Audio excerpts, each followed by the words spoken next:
Call the meeting to order at 9 a.m. As a courtesy, if you are not speaking, please mute your audio so there are no interruptions or background noise. For the record, I'll note that the public meeting notice was properly posted as required by law, and the notice of this board meeting was provided to each of the directors. Notification was received from all directors stating that they would be present for the meeting. Lisa or Christy, would you please poll the board for attendance? And when your name is called, please unmute yourself and indicate that you are here. Presiding Officer Flores. Here. Director Taylor. Here. Tallis, I'm sorry, Director Tallis. Here. Director Taylor. Here. Director Abraham. Here. Director Boren. Here. Director Fernandez. Here. Director Henderson. Here. Director Huber. Here. Director Crone. Here. Director LaChance. Here. Director Lattimore. Here. Director Leslie. Here. Director Lloyd. Here. Director Luton. Here. Director Rankin. Here. Director Ruiz. Director Sanderson. Director Savage. Here. Director Smith. Here. Director Wilson. Here. Director Yancey. Here. Do we have a quorum of the board present?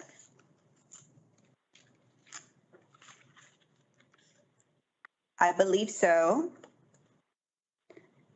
We will now move on to the public comment section of our agenda. Once again, please make sure your phones are on mute. For those commenting, please note that the board may not deliberate on items that are not posted on our agenda.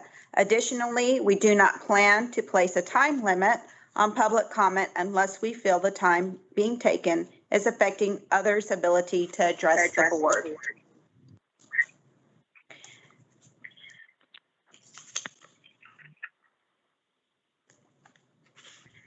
Lisa, is there anyone that has signed up to speak thus far?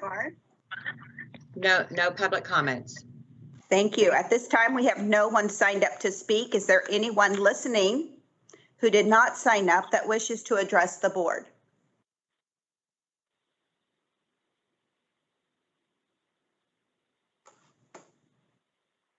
We will now proceed to the regular agenda. Our first agenda item is report and possible discussion on General Manager CEO report by David Collingsworth, General Manager and CEO. Well, good morning to everybody. It's good to have everybody on Teams. It's good to have those of you that are watching from the general public on YouTube. Have a lot to cover today, a good meeting. We hope to be done by noon is our goal. I don't have a lengthy report this morning, but I would like to welcome a new employee to the Brazos River Authority. For those of you directors, seeing some of your information coming back and forth. We have a new team member on our executive services team, a new administrative assistant, Christy Sharp. So I look forward to each of you getting to work with her and meet her in person, hopefully soon. So Christy, welcome to the BRA. And with that, presiding officer, I'll turn it back over to you. Thank you and welcome, Christy. The second agenda item, discussion and possible action on Brazos River Authority bylaws by Riley Woods, Senior Staff Counsel.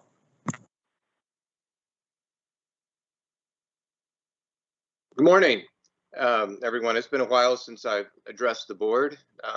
Few board meetings, I think. So today's item is the bylaws, and staff is proposing a few modifications to the bylaws primarily to provide additional flexibility to the board in regards to meetings, especially in light of where we've been this last year, doing meetings over video conference. So I will get into it here. Let me see if I can present my screen.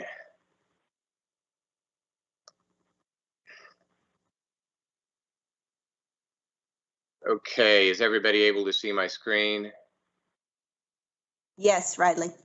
Okay, so what we're proposing are two primary edits. One is to, instead of to go from establishing 4 board meetings at regular quarterly intervals, instead setting up a minimum of 4 board meetings a year that would be scheduled each January at the last Monday of January, the same way we've been doing.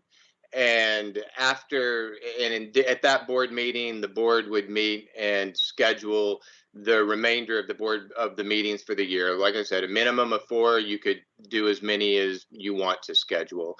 And the idea is to provide the board more flexibility so that they can meet more often as needed, especially being able to take advantage of video conferencing. And so, as you can see the language here, the board of directors shall hold a minimum of 4 meetings per annum, the initial meeting being in January, and at which time a schedule would be adopted for the remainder of the year. And if anybody has any questions on that one, I would be happy to answer them. If not, I'll move on. Place of board meetings. It's remaining the same, other than we're going to add in, although under the Texas Open Meetings Act, we already have the authority to be able to meet via video conference, and right now with COVID going on in the state and in the nation, there were orders by the governor allowing us to be able to meet through video conference as well. But we thought it would be wise to put this embedded into our bylaws as well, so that the presiding officer, just to once again provide more flexibility to the board, if the presiding officer or in the presiding officer's absence, the assistant presiding officer can have a meeting by video conference. And any such meeting by video conference will have to be in accordance with the Texas Open Meetings Act. And basically what that means is the Texas Open Meetings Act sets out minimum requirements for the signal, where a meeting, like for instance, the board chair would need to be in one place that's open to the public. So there are some details like that once we're no longer in COVID would come back into play when you're doing a video conference. And so we would just have to make sure that we're complying with all Texas Open Meetings Act provisions. Next is committees.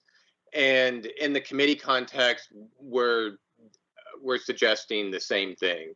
In order to give committees more flexibility, the committees also would be able to be by video conference and in accordance with applicable Open Meetings Act provisions. Finally, the last section here isn't as much about flexibility as it is about clarity. In the past, questions have been raised as far as officer roles in committee meetings as members of a committee, and to the extent they count as quorum. And it has always, the language is not, there was a little bit of ambiguity in the language. The bylaws provide that board members or that board officers are voting members of all committees. And then in this section on quorum for committees, it provides that that when establishing the 1/3, it includes officers. There was a little bit of lack of clarity as to whether officers are clearly they're voting members, but are they members for all purposes of a committee? And the answer has always been yes. That's always been the intent, and that's always how we have interpreted it and handled it. However, we wanted to make it clear. And so the reason you see including officers is deleted is because we're making clear that members of quorums are voting members, which is the same language that is in the officer section that says that officers are voting members. That way it makes clear that officers are on par with all other members of the official members of the committee. And so we deleted including officers just so that there wouldn't be any confusion, and added the word voting before members so that it's clear that all members of the committee are voting members. And then there's a second section below this that allows non-voting members as other board members to attend as non-voting members. So you basically have two classes of members potentially on the committee, and we just wanted to provide that clarity. And that is it. So if anybody has questions, I'll be happy to answer them. If not, I can read the resolution. Any questions from anyone? Okay, Riley, read the resolution, please. Okay, be it resolved, the Board of Directors of the Brazos River Authority hereby approves the following changes to the Brazos River Authority bylaws. In section 5.01, regular meeting dates, delete the first sentence in its entirety and replace with the following. The Board of Directors shall hold a minimum of 4 meetings per annum. The initial meeting each year shall be held on the last Monday of the month of January, at which time the Board of Directors shall adopt a schedule of meetings for the remainder of the year. In section 5.03, place of board meetings, add the following sentence to the end of this section. Additionally, meetings may be conducted by video conference upon authorization by the presiding officer, or in that person's absence, the assistant presiding officer, so long as such meetings are held in compliance with the Texas Open Meetings Act. In section 8.02, meetings and location, add the following sentence to the end of this section. Additionally, meetings may be held by video conference upon authorization by the presiding officer of the committee, or in that person's absence by the assistant presiding officer of the committee, so long as such meetings are held in compliance with the Texas Open Meetings Act and any other applicable laws. In section 8.03, quorum of committee meetings, add the word voting immediately before the word members in 2 places in the first paragraph. Delete the phrase including officers in the first paragraph.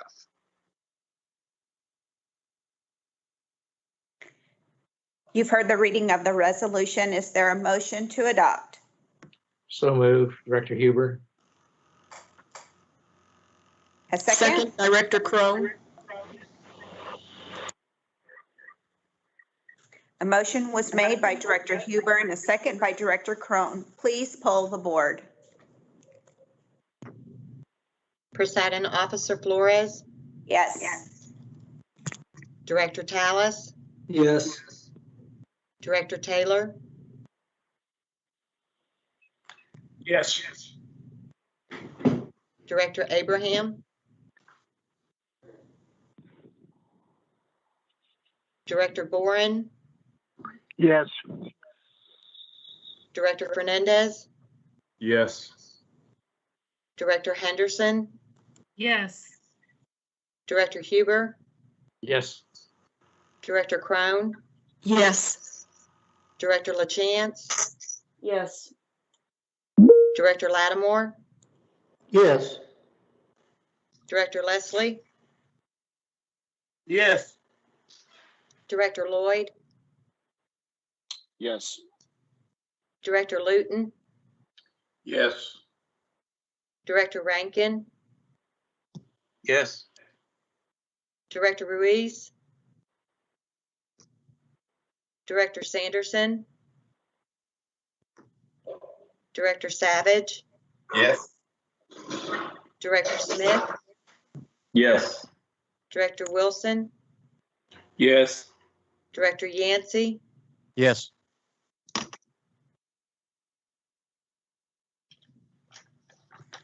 Agenda item number 3, discussion and possible action on board meeting schedule. By David Collingsworth, General Manager and CEO. Thank you, Presiding Officer. This is simply building upon the discussion that Riley just had, his presentation. Quite candidly, the board has met quarterly for many years. We are busier now and have more priority projects moving than ever before. And I don't see that slowing down any whatsoever. So the staff recommends to the board that we move to a schedule that allows us to have 6 board meetings a year instead of the 4. That doesn't preclude us from calling special called board meetings, and that doesn't include the committee meetings that we have also. But you can look here at kind of our proposed schedule. So next slide. And you can see there on the November meeting will be a little bit earlier in the month because of Thanksgiving. So, so that's what we're proposing to the board, a schedule of 6 board meetings for next year. Any questions? David, I have a question. This is Judy Crone. With those board meetings, right now we're in the pandemic and we are meeting virtually like this. But even after things find its new normal and we go back to where we can meet face to face, would this also allow us to still have meetings virtually? This schedule. Well, certainly the bylaws that we just updated allow us to have that flexibility. So that would be, that would certainly be up to the consideration of the board at the time. But the bylaws that we just altered allow us that flexibility to do so. To do with this also. Yes, ma'am. Absolutely. Okay, thank you. You're welcome. Any other questions? Okay. Next slide. All right. Go ahead and read the resolution, David. Okay, thank you. Be it resolved that the Board of Directors of the Brazos River Authority hereby adopts the following schedule for meetings of the Board of Directors for the remainder of calendar year 2021. January 25th, March 29th, May 24th, July 26th, September 27th, and November 15th. You've heard the reading of the resolution. Is there a motion to adopt? So moved. Director Luton, so move. Second by Director Lattimore. A motion was made by Director Luton and a second by Director Sanderson. Please poll the board. Presiding Officer Flores, Yes. Director Tallis, Yes. Director Taylor, Yes. Director Abraham, Yes. Director Boren, Yes. Director Fernandez, Yes. Director Henderson, Yes. Director Huber, Yes. Director Crone, Yes. Director LaChance, Yes. Director Lattimore, Yes. Director Leslie, Yes. Director Lloyd, Yes. Director Luton, Yes. Director Rankin, Yes. Director Sanderson, Yes. Director Savage, Yes. Director Smith, Yes. Director Wilson, Yes. Director Yancey. Yes.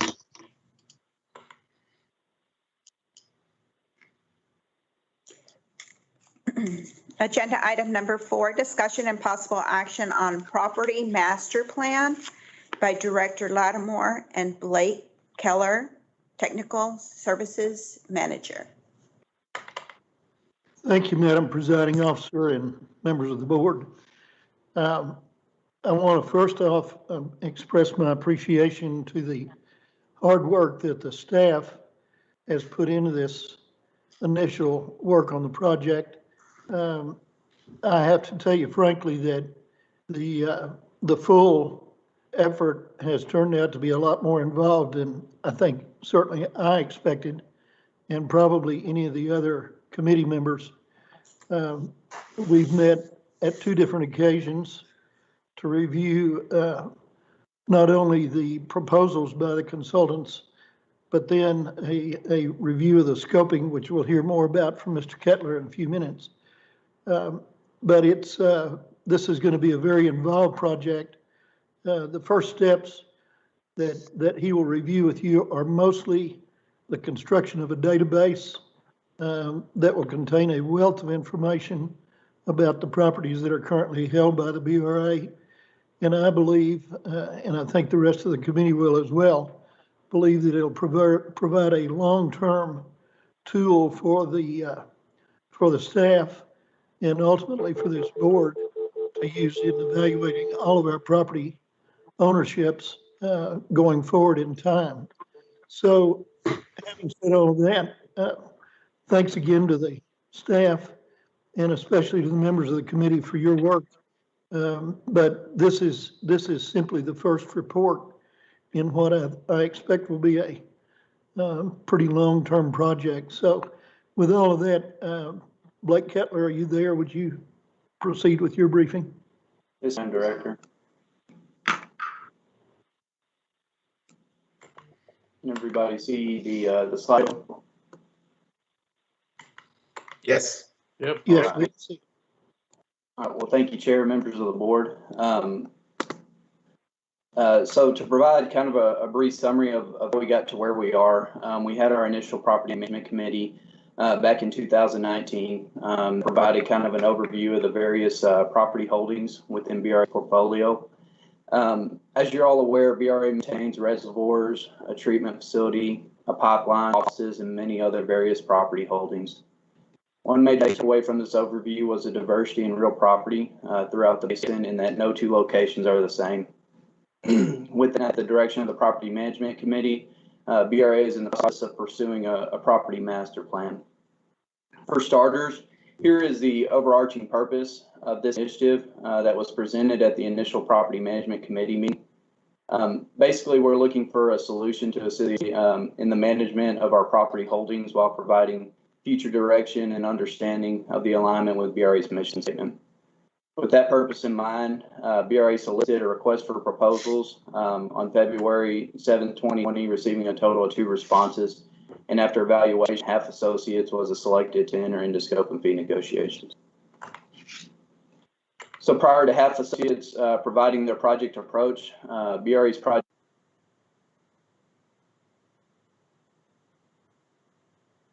You muted. I got muted.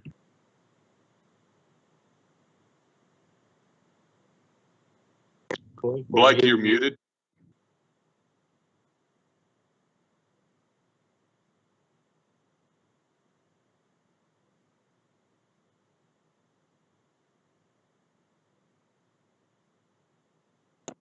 Sorry, folks. I don't know what happened there. It just muted me all of a sudden. I think I'll just start back. Blake, I think it was system-wide because mine muted also. Okay. So prior to HAF Associates providing project approach, BRA's team developed the objective here. So basically, we have the development of the property management database, evaluation of properties for consistency with BRA's mission statement, development of evaluation tool built to include the property management database, the development of a comprehensive property master plan, and a matrix to assist us in making property management decisions in the future. These objectives are developed in order to provide a clear understanding to the selected firm and project team of the goal that must be accomplished as part of this project. With the complexities of this initiative and unknowns of future tasks would be structured to complete these objectives, we have determined a phased approach would best suit this project. Phased approach will allow us to be more precise with the task and methodology to accomplish each of these objectives, developing a better understanding throughout the project. As well, bring forth progress on this initiative to the board of directors and or the property management committee for consideration. So phase one will include the development of a property management database, which this agenda item focuses on. You can see the subsequent phase here. We'll develop more scope for these subsequent phases kind of as we flush out phase one. Phase one is basically the gathering and organizing of all the data to accomplish future objectives, as well as produce a very useful tool for the organization to utilize as part of property management. Previously, to obtain the information associated with a given property, what we would have to do is basically review a track map. From there, go to our central files, pull the property file, and verify all the necessary information's there.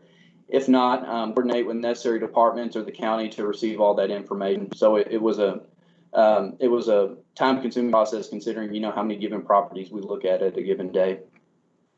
Moving forward, this database will be a one-stop shop for everything property-wise within the basin. With its searchability and functionality, it will allow for folks to access information quickly and accurately related to BRA property holdings, and ultimately making us more efficient. Features that the properties will be evaluated upon include the following, but not limited to the items seen here. I won't walk through all these, but there's quite a bit of different information. This isn't a total list. Basically, this is just a starting point for us.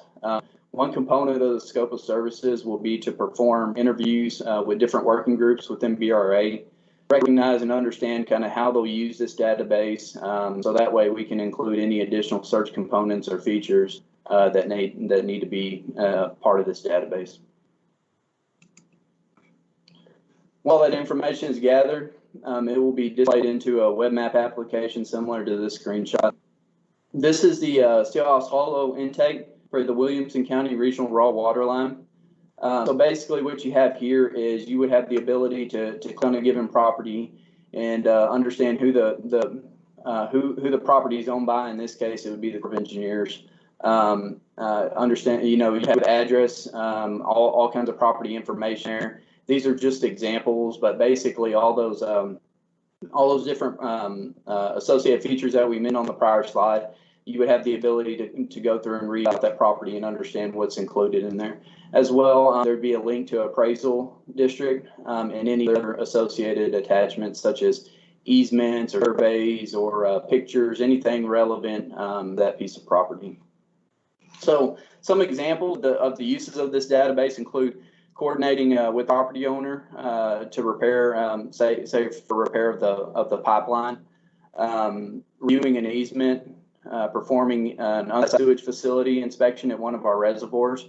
We'll be able to click on that piece of property, pull up any information there, be able to review it real time with the customer or property owner, as well as upload any additional documents. So if we need to capture, say, pictures of an on-site sewage facility being constructed, we could capture those and tag it as part of that property, and that would be available to access anywhere from operations or anybody throughout the organization. Properties will be encompassed in this data in the database will include BRA properties, any adjacent properties to BRA property, anything within 2,000 foot of the reservoir. Why that's significant is that's kind of I guess our designation area, or the area that we inspect as far as on-site sewage facility inspections. So PK and limestone, it would include all those properties, and then any BRA interests such as easements, things like that. Another feature interface will be the dashboard that's part of this database, and this will kind of provide a higher level boundary and a higher level searchability. So basically, what we have here, this is a slide of PK. Not only do you have that property information, but we could have the ability to say, okay, this example here is showing the divested property in Palapino County. So we could, tailor filter our results to where we wanted to see all the divested property in the county. Or if we wanted to say, hey, let's look at all the flowage units in Palapino County or throughout the basin, with turning on a few filters on and off, we would be able to tailor that information, which is a lot more efficient having to go through and pull file by file and review that information. In order to produce this deliverable, the following scope of services will have to be accomplished. And this is just kind of a task breakdown of what has to be performed for us to get to deliverable of the property management database. But basically, we're developing user goals and objectives. This is where we're going in and interviewing working groups, looking and understanding how they're going to use it, what that all looks like. So that way, make sure everything's captured in this database and nothing's missed. We'll provide them any existing or ongoing studies that we may have that would impact or potentially impact or that should be considered when developing this database. We'll provide a tour of our properties and facilities, also a download of existing data. So all of our stuff in central files, anything that we may have pertaining to our properties, this information will be provided to HAF and associates for them to organize and incorporate into this database. We'll develop the database framework. So this is basically what the searchability and how it's the different features and everything that it has. How do you navigate through it? We'll develop that part of it. Integrate the scan boundary data. We'll also prepare mapping layers. So, if you want your topo maps or your aerial maps, whatever different layers that you want, we'll go through those and we'll have to prepare those in coordination or and approved by BRA. We'll perform a visual reconnaissance survey. So basically verifying everything that's in the database is actually there on the ground. So making sure meets and bounds, stuff like that, easements, everything matches up to what's in the database. Developed a web map, and that is the mobile application that we were talking about for access and field. And then they will provide some training and then provide a draft property management database for our review. At that point, we would provide comment on that, and then they will address our comments, prepare the final, and then we will scope for phase 2. So here's the proposed baseline schedule for phase 1 of the property master plan. Understand that this is subject to changes. This is just kind of HAF Associates' initial thoughts on the proposed timeline. It shows us starting at the beginning of February, but with kind of some of our internal processes with the contract development, execution, getting a PO together, most likely it would probably be late February to mid-March before that happens. So ultimately pushing back the due date probably time in September for completion of phase 1. Here's a proposed fee.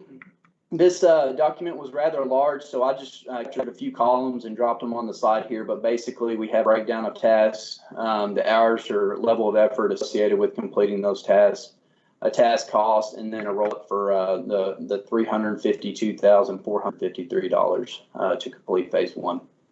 I've also included a 10% contingency for any unknowns that may pop up while we're through this process, and we have evaluated and vetted this internally, and this is acceptable for the scope of service for phase 1.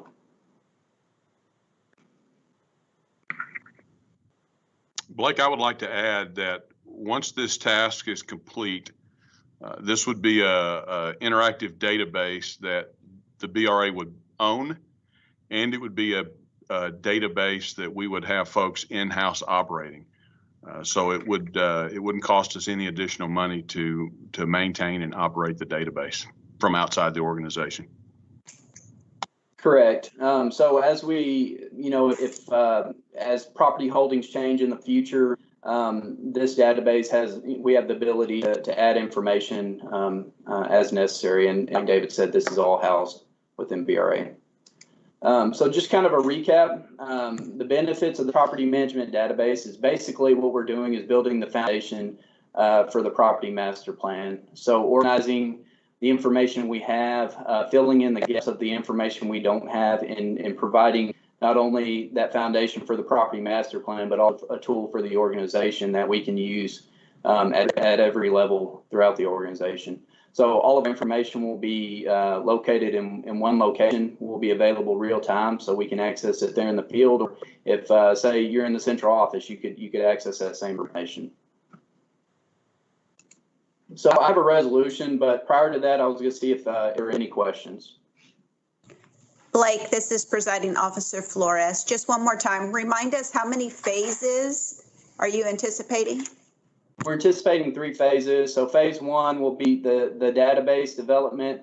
Phase 2 will be, we're looking at understanding how properties fall in line with our mission statement.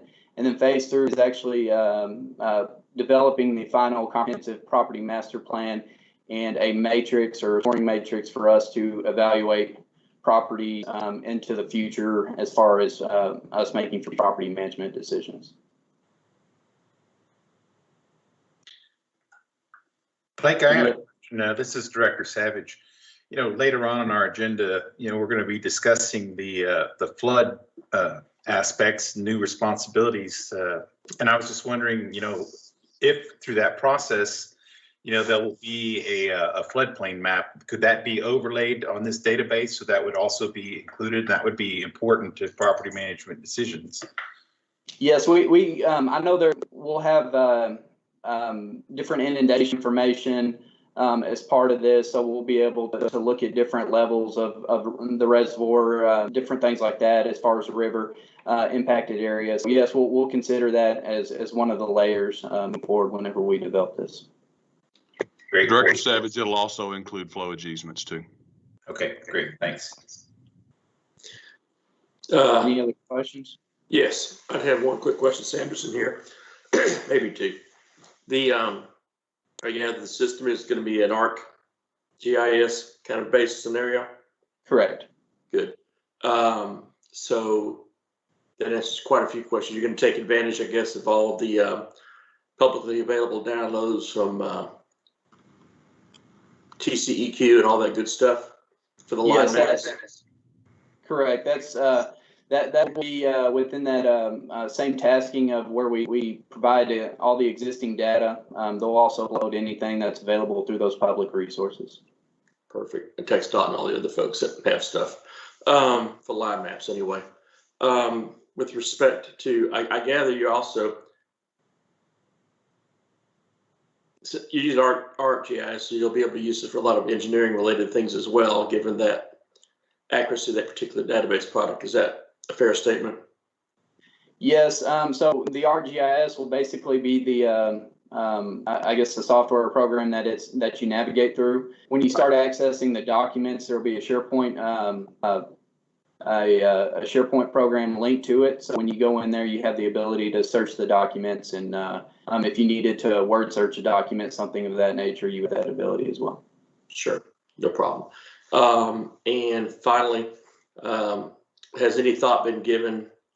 It probably has been. I just want to clarify that, to utilizing this as a base of when I say an asset management program, I mean from a GASB 34 standpoint, and that sort of thing, in terms of service level maintenance and starting to build a program like that as well. That is something we're considering. We have another initiative that we're working on that hopefully you'll see in later this year, talking about our risk-based asset management capital planning program. Right. One thing that we're considering as part of that is kind of a GIS navigation to where you can see location of those assets. So there may be the possibility to kind of incorporate these two together. We'll take a look at it. And you'll be considering maybe integrating into a policy map type scenario too, I hope. Just keep that in the back of your mind. It looks like good work, and I appreciate your input. Okay, thank you. You bet. This is Director Flores one more time. David Collingsworth, if you can just address the budget aspect of this entire project, please. Thank you. Yes, ma'am, I can. This is a multi-year. This is a multi-year project that will be a couple of $1 million. David Thompson, do you have offhand what we have in the budget? I think we had $1 million in the budget for this year. I think it was around 600,000. Okay, but it'll be a multi-year, multi-million-dollar effort to get us to the finish line for this entire project. And Director Sanderson, to further address your question, we have We have a contract through State Department of Information Technology, so that any of that information that those state agencies have rolls into ArcGIS, and that's the way we can purchase that information so we don't end up recreating the wheel.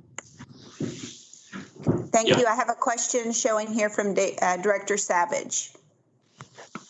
I'm sorry, I had asked my question and forgot to lower my hand. Thank you. All right, I kind of like that little aspect on this, teams.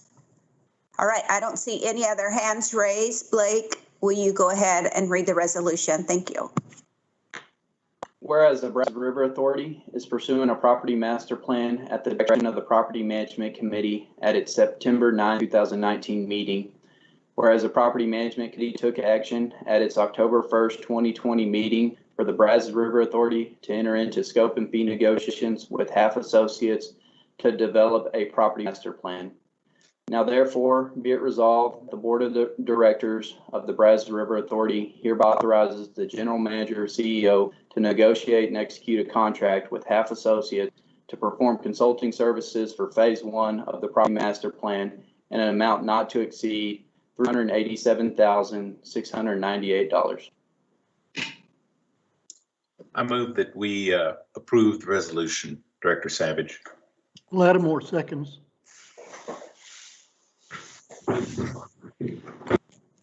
A motion has been made by Director Savage and a second by Director Lattimore to approve this resolution. Please poll the board. Presiding Officer Flores, Yes. Director Tallis, Yes. Director Taylor, Yes.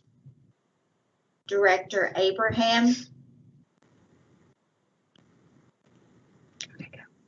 Director Boren, Director Fernandez, Yes. Director Henderson, Yes. Director Huber, Yes. Director Crone, Yes. Director LaChance, Yes. Director Lattimore, Yes. Director Leslie, Yes. Director Lloyd, Director Luton, Yes. Director Rankin, Yes. Director Sanderson, Yes. Director Savage, Yes. Director Smith, Yes. Director Wilson, Yes. Director Yancey. Yes. Thank you. Agenda number 5, discussion and possible action on 2021 two-tier rates by David Thompson, Chief Financial Officer.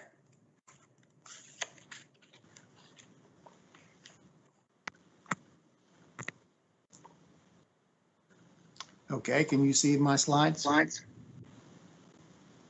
Good, all right. Let's talk a little bit about the background behind the two-tier or the replacement water supply agreement. This was created out of negotiated settlement from the rate case back in 1991. There are 13 of these agreements, 99,000 acre feet. 75% of these 99,000 acre feet is made up of 2 customers, Bell County and Dow Chemical.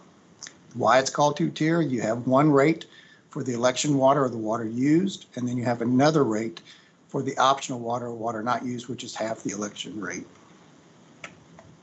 Back in July, when we adopted the system rate, we did not have the two-tier rate in place yet. It's calculated based off a CPI index in November, and then it's plugged into a defined formula per the agreement. Now the CPI doesn't come out until late December.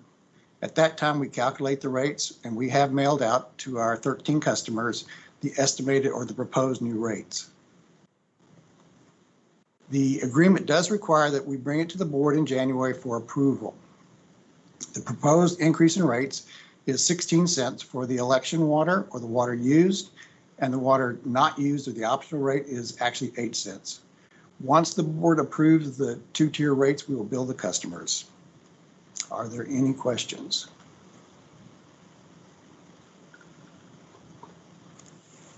I do not see any questions, Okay. and there is a resolution. So if you can read the resolution, please. Will do. Thank you. Be it resolved that the Board of Directors of Brazos River Authority hereby ratifies the 2021 rates of $27.98 per acre feet for the election used water and $13.99 per acre feet for the optional used water as adjusted in accordance with the formula stated in existing replacement water supply agreement.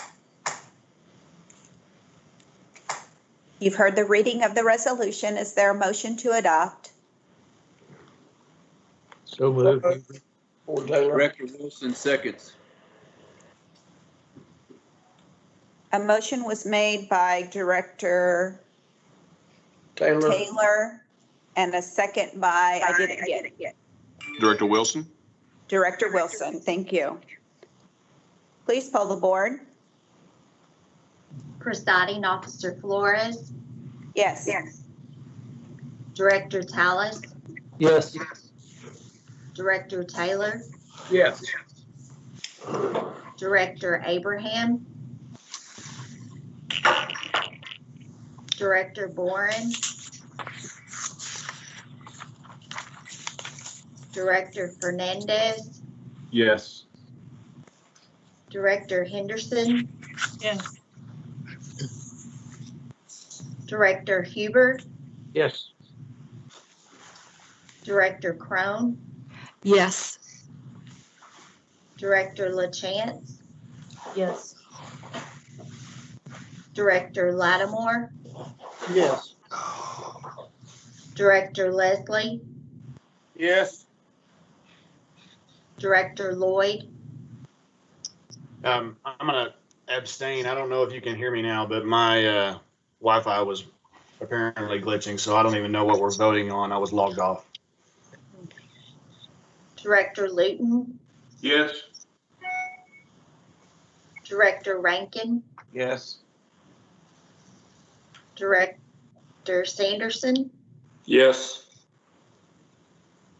Director Savage, Yes. Director Smith, Yes. Director Wilson, Yes. Director Yancey. Yes.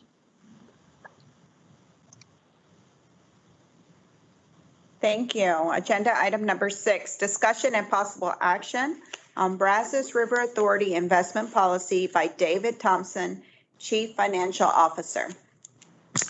You should be able to see my screen.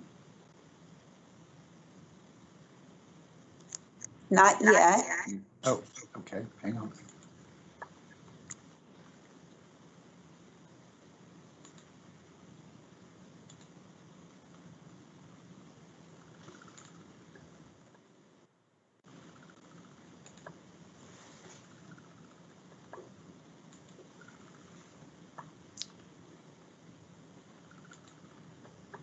Okay, we got it. Thank you. All right. Each year I bring to you basically the investment policy per Public Funds Investment Act. We did have one small change to the investment policy. We removed one of the broker dealers of Raymond James and replaced it with the Samco Capital Market. Now the red line copy of the investment policy was included in your package. This change had no impact to our investment procedures or policies. And if there are no questions, I'd like to read the resolution.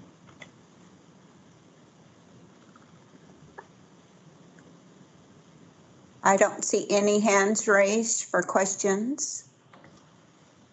Go ahead and read the resolution. Thank you. Thank you. Be it resolved by the Board of Directors of Brazos River Authority that it has reviewed and hereby adopts the Brazos River Authority investment policy, including the investment strategy statement, approved broker-dealer list, and approved training sources as presented to the Board of Directors of the Brazos River Authority on January 25th, 2021. Luton. I so move. Second by Sanderson.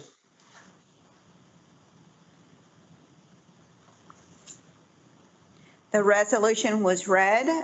Motion was made by Director Luton and second by Director Sanderson. Please poll the board. Presiding Officer Flores, Yes. Director Tallis, Yes. Director Taylor, Yes. Director Abraham, Director Boren, Director Fernandez, Yes. Director Henderson, Yes. Director Huber, Yes. Director Crone, Yes. Director LaChance, Yes. Director Lattimore, Yes. Director Leslie, Yes. Director Lloyd, Yes. Director Luton, Yes. Director Rankin, Yes. Director Sanderson, Yes. Director Savage, Yes. Director Smith, Yes. Director Wilson, Yes. Director Yancey. Madam Chairman, I'm going to abstain on this vote. I have history with both of these firms.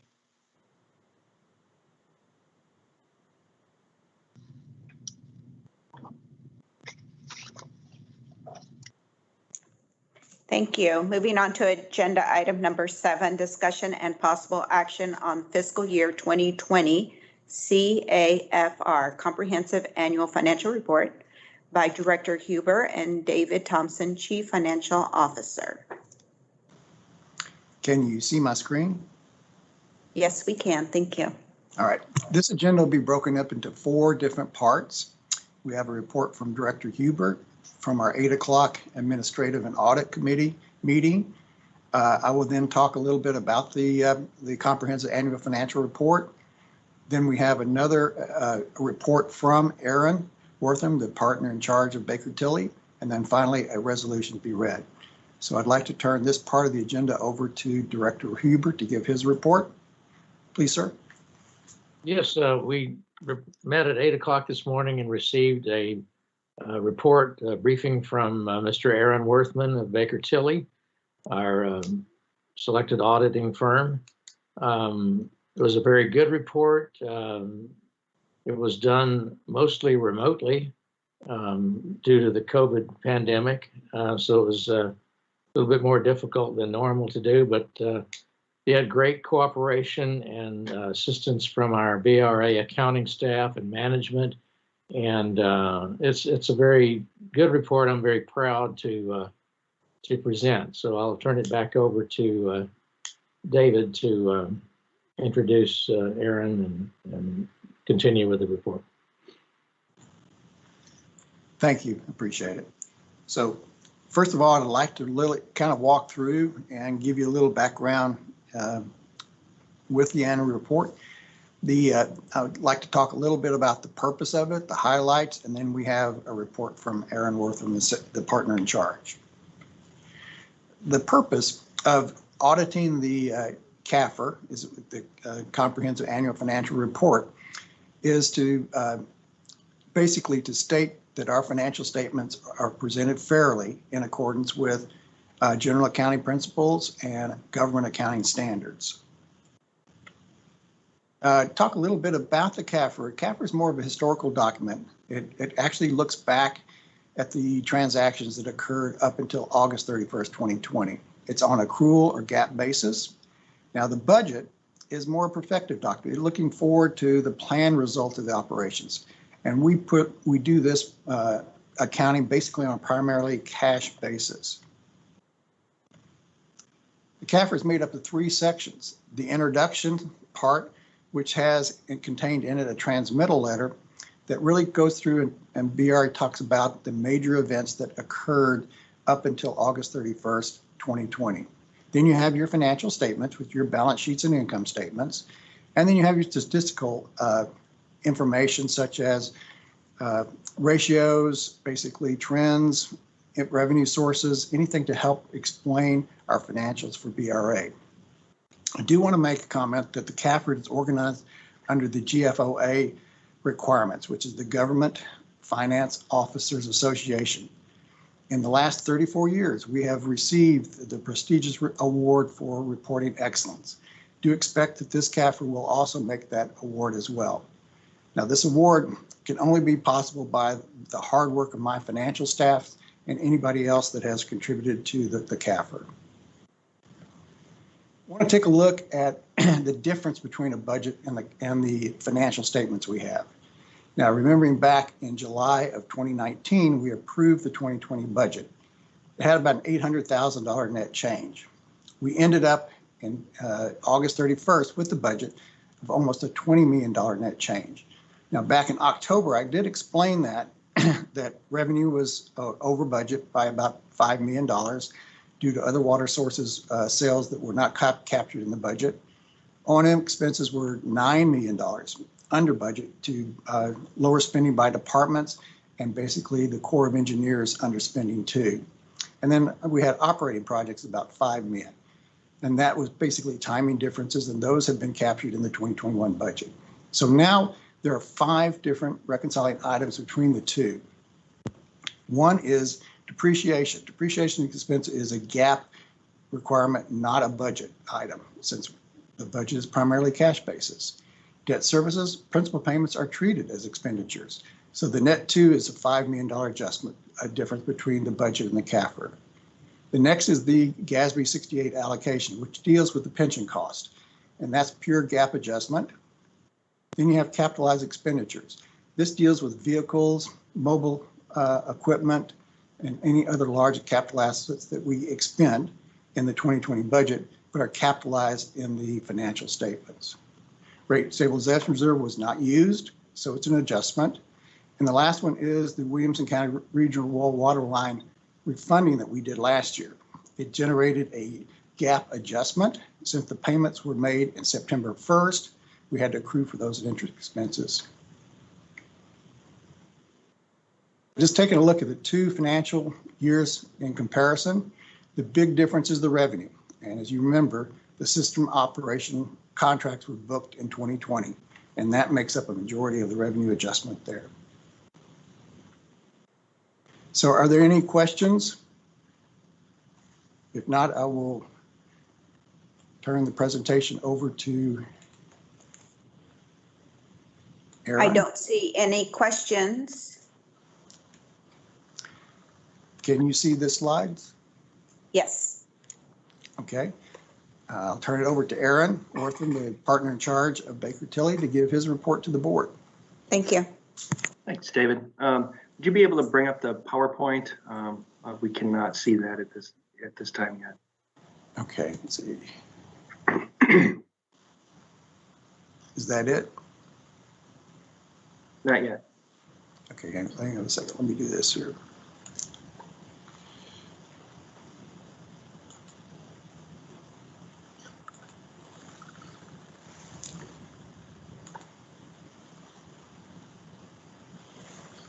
Now, can you see it?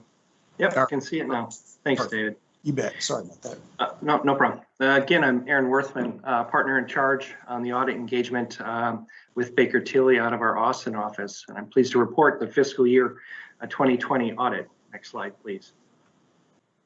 What I want to do is go through an audit overview. As mentioned earlier, I'd given a more in-depth presentation to the audit committee, but I just want to give you and touch on some highlights of that presentation right now. In addition, I want to go through our required communication as you charged with governance, talk a little bit about internal control, and then open up to any questions you may have. Next slide. As David had stated earlier, your audited financial statements are in accordance with U.S. generally accepted auditing standards. Those are the standards that we're required to follow as your auditors. In addition to that, we're also required to follow government auditing standards, which are additional standards relative to the continuing professional education of our audit team, the supervision of that audit team, our independence, quality control, and due care. And then lastly, the other deliverable that we have is that communication letter that you've already received. Next slide. If we just take a quick step back and think of this year's audit, I'd say three things stood out for us this year. One, the already mentioned COVID environment. Because of that environment, we did have to audit your entity 100% remotely. Our firm, and probably pretty much every firm, has been auditing or conducting their financial audits in a remote environment since probably the beginning of March, and this was no different. I was pleased with how that went. We did not have any hiccups. There were no issues. That remote auditing experience, I think, went very well. In addition, you also had a system upgrade this year, so that added some complexities to the audit. And then lastly, there was one major accounting change. It was the implementation of what we call GASB 84, which has to do with creating fiduciary funds and showing your retirement plan and your 401k plan as a fiduciary fund within that comprehensive annual financial report document. So that's a significant change that you saw this year. But given all these things and everything going on, again, I think this year's audit went well. We conducted 2 weeks of field work. They weren't on site, it was actually remote. One was preliminary and then one was final, with the last date of this field work being October 30th of 2020. Next slide. Just some perspective, what I want to do, I gave the audit committee a little bit more in-depth background of what we do as part of the audit process. But for you folks, just know when we take a look at the audit, there's areas of concentration where we spend our time. One of the largest being your assets under construction and plant and service. If you look at the balance sheet, you'll see that's a majority of your balance sheet. So of no surprise, that's where we spend a considerable amount of time. In addition to that, taking a look at your cash and investments, your disbursements, your payroll process, utility revenue and billing, your net pension obligations, things like that. But what this does is it outlines and gives you a pretty good background into what are the significant audit areas that we go through an audit. Next slide. Our audit objective was to obtain reasonable assurance that your financial statements are free from material misstatement. At the end of this year's audit, your financial statements have received an unmodified opinion, which is also known as a clean opinion, which is the highest level of assurance that we can provide as your auditors. In addition to that, we also touch on material weaknesses and significant deficiencies, of which I'll talk about in a second. Next slide. And again, one more. That communication letter I talked about, there's required communications in there, which you're going to see every year. 1 year outlines our responsibility and our independence. One thing I need to point out is that our firm and every individual on that audit is independent in regard to your firm, in fact, and appearance. If we had any significant findings or concerns or any unusual transactions or significant transactions, we would need to disclose those to you as part of this presentation. But just know, if we were conducting the audit and there was any significant audit finding or concern, this would not be the first time you folks would be hearing about it. I would reach out ahead of this meeting and have those discussions in real time. Again, the last thing I want is for everyone to attend this meeting and there's huge surprises that you come across. So again, no significant audit findings or concerns. We touched on this with the audit committee, but if you were to take a look at your financial statements, the first couple notes document your significant accounting policies and procedures. And to that point, our job is to take a look at those and make sure they're in compliance with generally accepted accounting principles. And not only that you have these policies, but that you obviously follow those as well. So that's a big piece of our audit. We often get questions from either users of financial statements or governing bodies. When you take a look at this comprehensive annual financial report, what are the limitations of this information, or what are the uncertainties or risks when you look at these financial statements? And my answer is always going to be, it has something to do with an estimate, specifically so much so that our profession requires us to document and list those significant estimates to you, the governing body. One example of this would be your net pension liability. It's based on a number of significant assumptions, a discount rate being one, your census data that's used to compile it. But again, a lot of uncertainty around that number. So we have to disclose to you that this is one of your estimates. And we have some others outlined in the letter as well. Pleased to report that we did not have any adjusting journal entries as part of this year's audit. Next slide.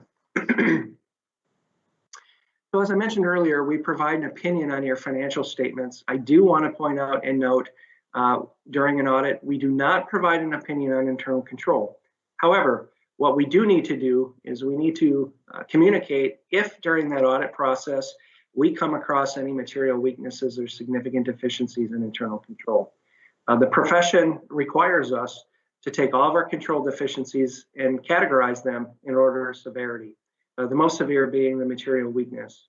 And that definition of a material weakness is any breakdown in control that could lead to more than a reasonable possibility that your financial statements can be materially misstated. And we did not identify any controls that elevated to a material weakness. The next category down, that's less than severe than a material weakness, but it's a large enough concern that it would warrant your attention as governance, is a significant deficiency. And we did not have any significant deficiencies as part of this year's audit. I will say, whether it's your audit or any of the utilities that we audit, we will, I'd say in almost every instant, come across control recommendations, industry best practices, things to that extent. So we did have a couple of those that we discussed with management, but again, that's normal. And I'd say when we do have those discussions, I'd say 9 times out of 10, those recommendations have to do with information technology. Just given that that is a constantly evolving universe, we will always have best practices and new control comments as organizations look to continue and further enhance, whether it's cybersecurity or internal controls relative to their financial reporting. Next slide. But what I would like to do is definitely thank the entire audit team. They did a great job, specifically David, Matt, Melissa. We think they did an awesome job. In fact, over the last 3 or 4 years, as we continue to build out our audit practice in Austin, we've been engaged to perform a number of utility audits throughout Texas, whether it's CPS Energy, Lower Colorado River Authority, ERCOT, what have you. And I will say, of our audit engagements, especially going back to our first year, this was one of the smoothest audit transitions that we've ever had. So again, that's a testament to your audit team. They do a great job. I think in 2 years, we have not had an audit adjustment, which again is fantastic. So again, appreciate all their hard work and efforts. And most importantly, we appreciate working with your organization. So with that, I'll open up to any questions you folks might have.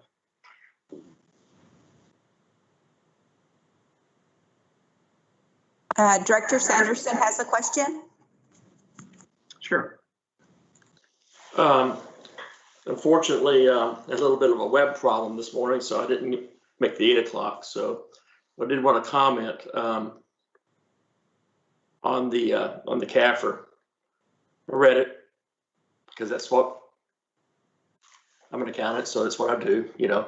I got to tell you, it's good layout.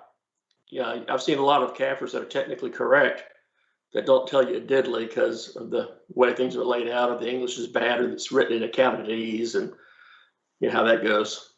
Right. But it's very readable. The layout's good. The typography. It's a very readable document, and does tell the story well. That's kind of what it's supposed to do, is tell the story, right? Accurate. Mm-hmm. Yep. And so, yeah, it's a very well written document. I don't know how much work staff did on it, but probably quite a bit, but certainly in certain sections, right? Mm-hmm. But it's a very good document, and really pleased with the layout and the look. I've seen them from a lot of different agencies of this type, and agencies in other states, and at different levels. And I got to tell you, it's a pretty good document, so I was really pleased with the layout on it. So thank you for that. It was good work on that. I want to also confirm with you, just to get it kind of on the record, not that it's a big problem at all. With respect to the GASB 6884 scenario and all the, really as it relates to the future and that sort of thing, mm-hmm. These things are all based on actuarially determined things that are done by an independent third party, correct? Correct. And they typically use pretty, they don't get too far out there, I don't think, on the, I mean, I don't see any 12% returns per hour, Right. you know, that sort of thing. So they're pretty conservative on that. And I would say, what I've seen in the past is they tend to be consistent, and it is certainly within the same type of pension program. Did you find that to be the case?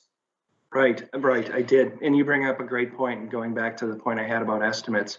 You know, when you look at these statements, that in fact is a significant estimate, the net pension liability. And we as auditors, you know, we heavily rely on the actuary. We compare, you know, what we've seen with other utilities. When I look across not only the state of Texas, but the United States, other large utilities, Sacramento Municipal Utility District, Seattle City Light, you know, other engagements I'm partner of, I'd say, in fact, your discount rate is probably a little conservative, which in my opinion is great, is good. We're seeing ranges in these plans of anywhere between, I'd say, 6.25% for a discount rate up to, you know, in some instances, I'm still seeing some 7.5%, which I think is a little high. So your 6.5% discount rate, I think, is conservative, and I think it's definitely in that range of your peer organizations, and on the conservative side, which is good. Yeah, it's not pie in the sky, so you don't wind up getting the kind of nasty surprise that some other entities have gotten, you know, right. All of a sudden realize they're in trouble. So Yep. That's good news, and that's kudos also to. It's always good to be a little bit on the conservative side, especially with the public's money. So well, thank you for that as well, and actually thank staff for that as well, and you for confirming that. Beyond that, I don't have anything else. I do want to visit later on, just in connection with future year type things. But beyond that, it's a great report, and I really do appreciate the hard work. I don't know how you did it off remote deal, but kudos to you. Yeah, Thank you very much. It's interesting going through this. You know, at first when it happened in March, like, oh my gosh, we're gonna have to do all these audits remotely. It gave me a little pause. Yeah. But then after we got through it, I'm like, surprisingly, but not surprisingly, that, you know, it went very well. And I think a lot of it has to do with, there is so much information technology already that we do, whether we're on site or not, with our web portals and how we exchange information, and that a lot of your data is all electronically transferred, that it does translate well to a remote environment. You know, there's certain things like if you have to take inventory observations, there's some little wrinkles, and as a service provider, you know, my worry always is I don't want an audit in a vacuum. You know, you want to keep a client relationship. There's a lot that you can glean about just the entity level controls, and, you know, what is the tone at the top, you know, things like that you can't find in a remote environment. That, you know, that's why, you know, for me going forward, I'm always going to be a proponent of, you know, we may not have to be on site the whole time, but I definitely want our audit staff to have that interaction, to be on site, to do those types of things. But yeah, again, please tell that how that went this year. And then to your other point about the future, you know, looking down the pipe to what's coming on with GASB's, you're probably aware GASB's been very busy with new accounting guidance. Our letter talks about these in detail, but one of the biggest ones we talked about at the audit committee meeting is relative to the leases. That's going to be effective for your organization in 2 years.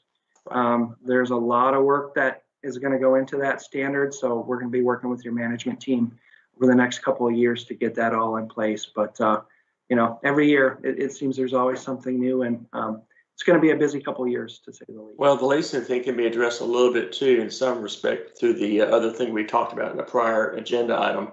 One thing that would be nice for you to get from you, not that we want you to get involved in management decisions, but would be maybe some input as to property master scenario, and whether or not there's ever going to be a argument made to go to the alternate method on GASB 34. Okay, sure. Yeah, we can do that. In an enterprise fund, it's kind of made for that, right? So, okay. Okay. Okay. All right. Sounds good. You bet. Very good. I appreciate the comments being made. And I don't see any other hands raised for questions. And I believe there is a resolution for David Thompson to read. If you can go ahead and read the resolution.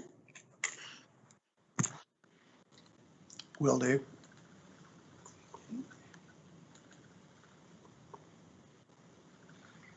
You should be able to see my screen.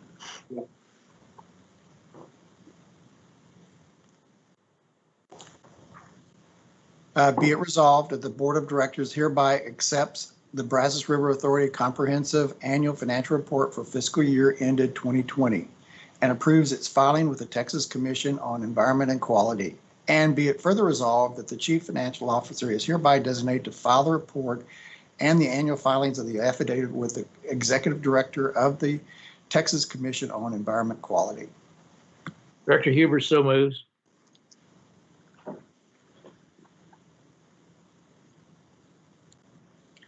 Lattimore Right here. seconds.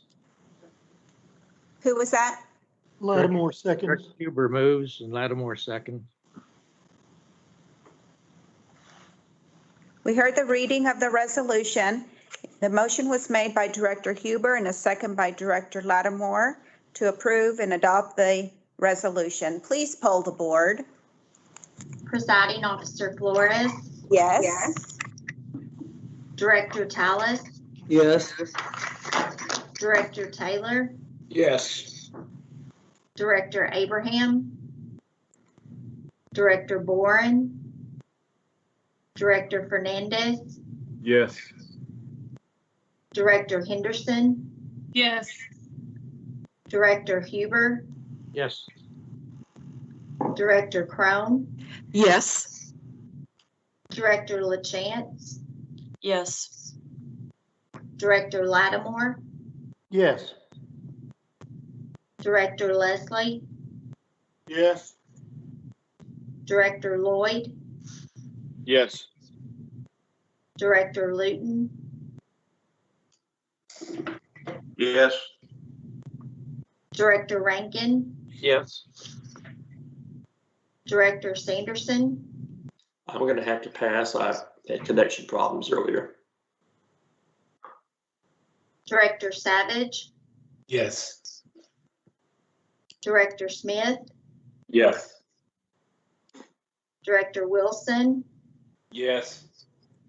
Director Yancey. Yes.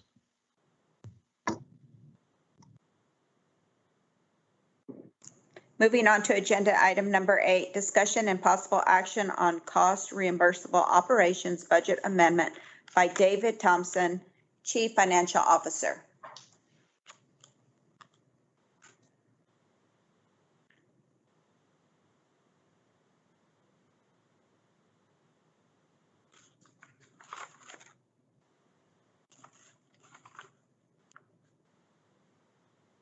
David, I believe you're muted, my friend. Thank you, sir. Brazos River Authority does operate a Sandy Creek treatment water plant, and it is one of our cost reimbursable customers with the city of Leander. We've seen a record amount of water being used due to the increase in population, the dry weather, and during some of these periods, the city couldn't get other sources of treated water. They used an existing lagoon to collect the waste sludge.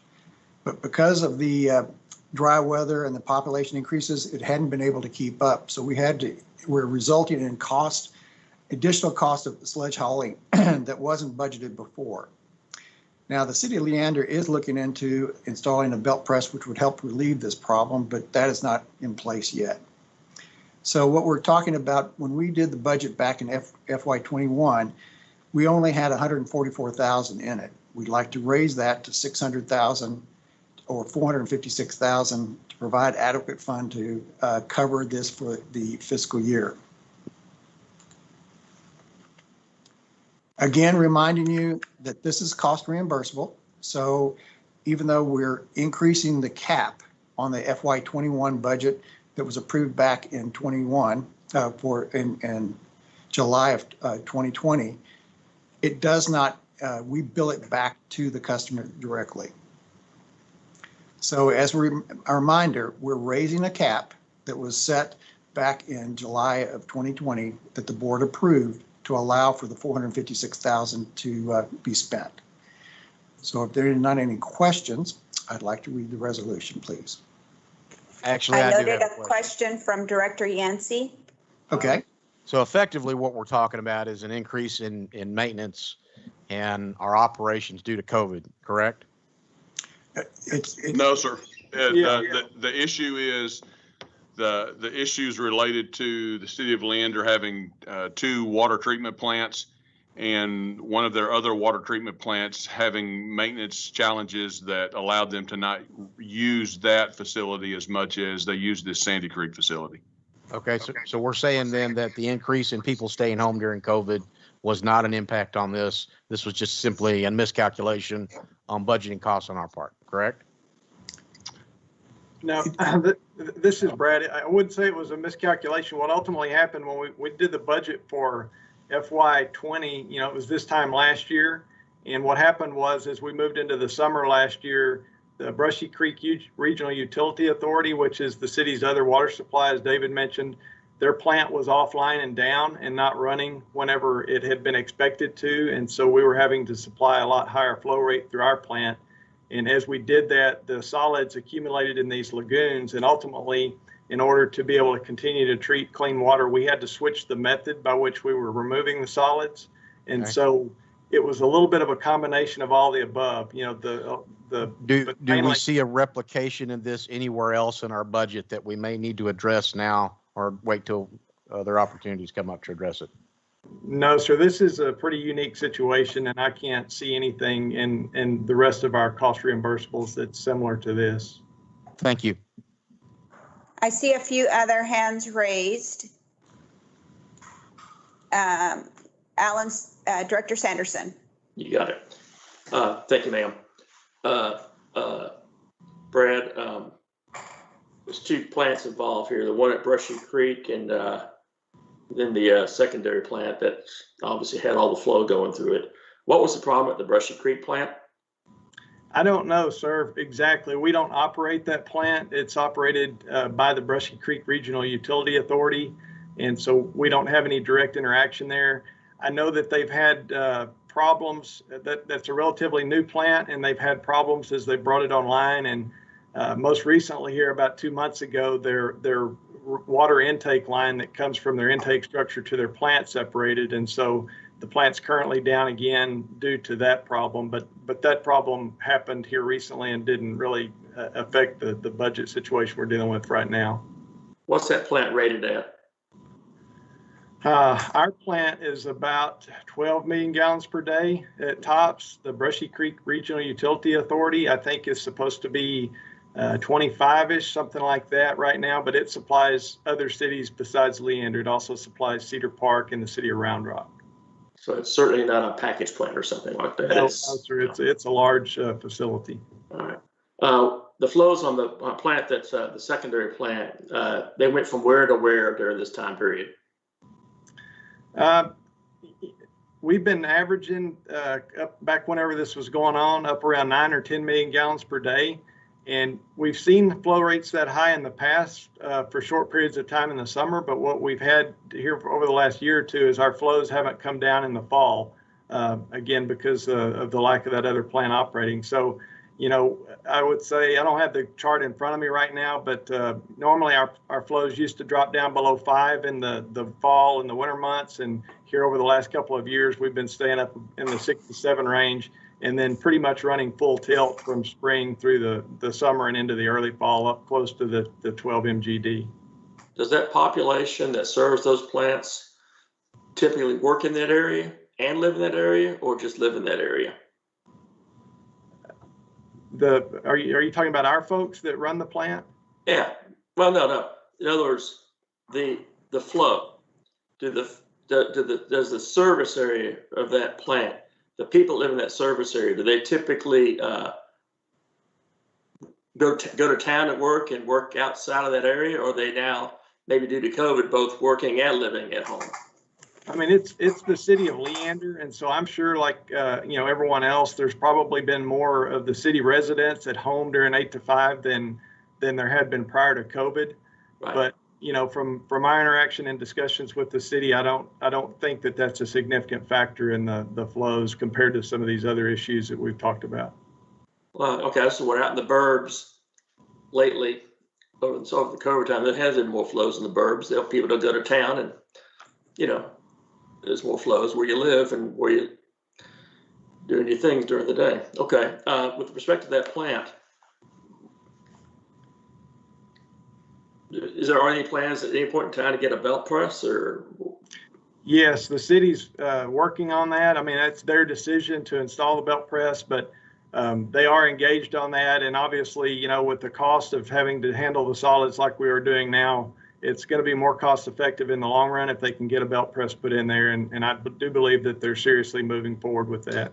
I was going to say, at $500,000 a year, you can get a lot of belt pressing doing. Right, that's right. You know, I mean, let's get real. Okay, sounds good. Thank you. You bet. Director Yancey, I still see your hand up. Do you have another question?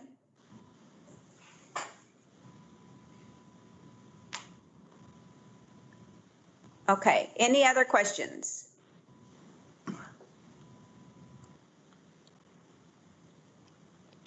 Cynthia, this is Director Lattimore. I've just got one quick one. I thought I had my hand up, but maybe not. Brad, I assume the customer has approved this cost increase? Yes, sir. We've been working very closely with Leander for a long time now, dealing with the problems with this other facility and the cost. So yes, they are aware and very engaged and in the loop and understand. Okay, so we won't have to argue with them or anything. They're gonna reimburse the costs. Yes, sir. Thank you. That's all I have. Thank you very much. I don't see any other questions or little hands raised there. So will you please read the resolution? Thank you. Be it resolved that the Board of Directors of the Brazos River Authority hereby authorizes and approves amendments to the fiscal year 2021 cost reimbursable operating budget as follows.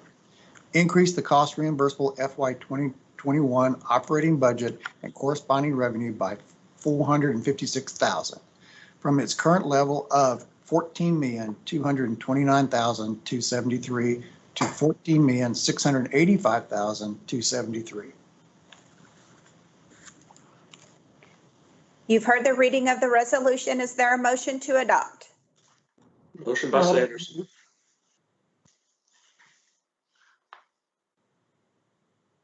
A motion was made by Director Sanderson and a second by Luton. Director Luton. Thank you. Please poll the board. Presiding Officer Flores, Yes. Director Tallis, Yes. Director Taylor, Yes. Director Fernandez, Yes. Director Henderson, Director Huber, Yes. Director Crone, Yes. Director LaChance, Yes. Director Lattimore, Yes. Director Leslie, Yes. Director Lloyd, Yes. Director Luton, Yes. Director Rankin, Yes. Director Sanderson, Yes. Director Savage, Yes. Director Smith, Yes. Director Wilson, Yes. Director Yancey. Yes.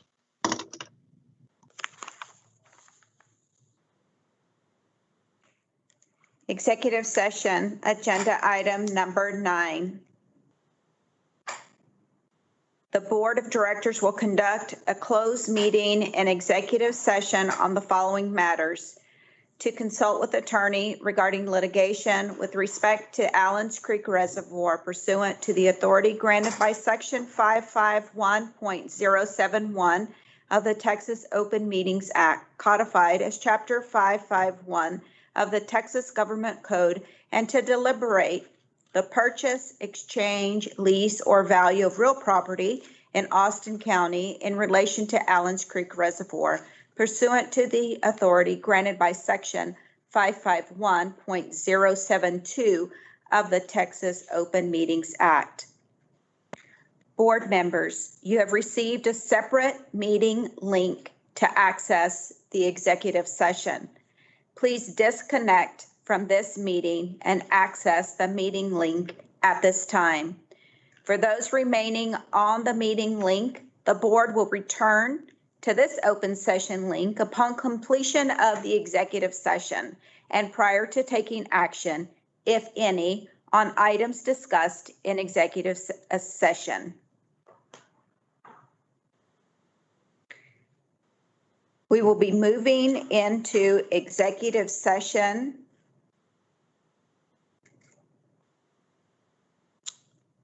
Right now it's 10:29 a.m. The Board of Directors will now move into executive session.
By reconvenes into open session at 11:50 a.m.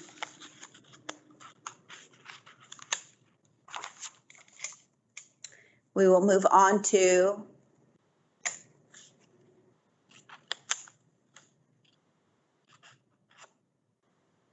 agenda item number 10.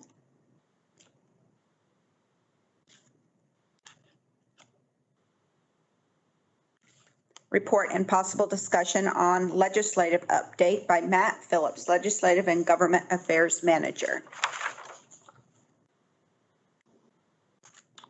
Good morning. Can everybody hear me? Yes, thank you. All right. I don't have any slides today, so you'll just be seeing me. Apologies. I'm going to just give kind of an overview of what's going on at the Ledge since we last met in October. Obviously not a ton because we're real early in the process, but I'll start out real high level and then kind of dial down into BRA specific stuff. But generally, session has started. They gavelled in on the 12th. The House met for 3 days, Senate met for 2, and then they gavelled out until tomorrow. So they'll come back in tomorrow sometime in the morning. In terms of process, both bodies have adopted their rules, which is kind of the first big thing that both of them do besides the House electing a speaker. And in terms of those rules, both sets include some sort of COVID-related protections, which is kind of what everyone expected them to have. Probably the most significant of those is on the Senate side, in order to participate in a committee hearing or go in the Senate gallery, you're going to have a negative COVID test. On the House side, that's not going to be a requirement.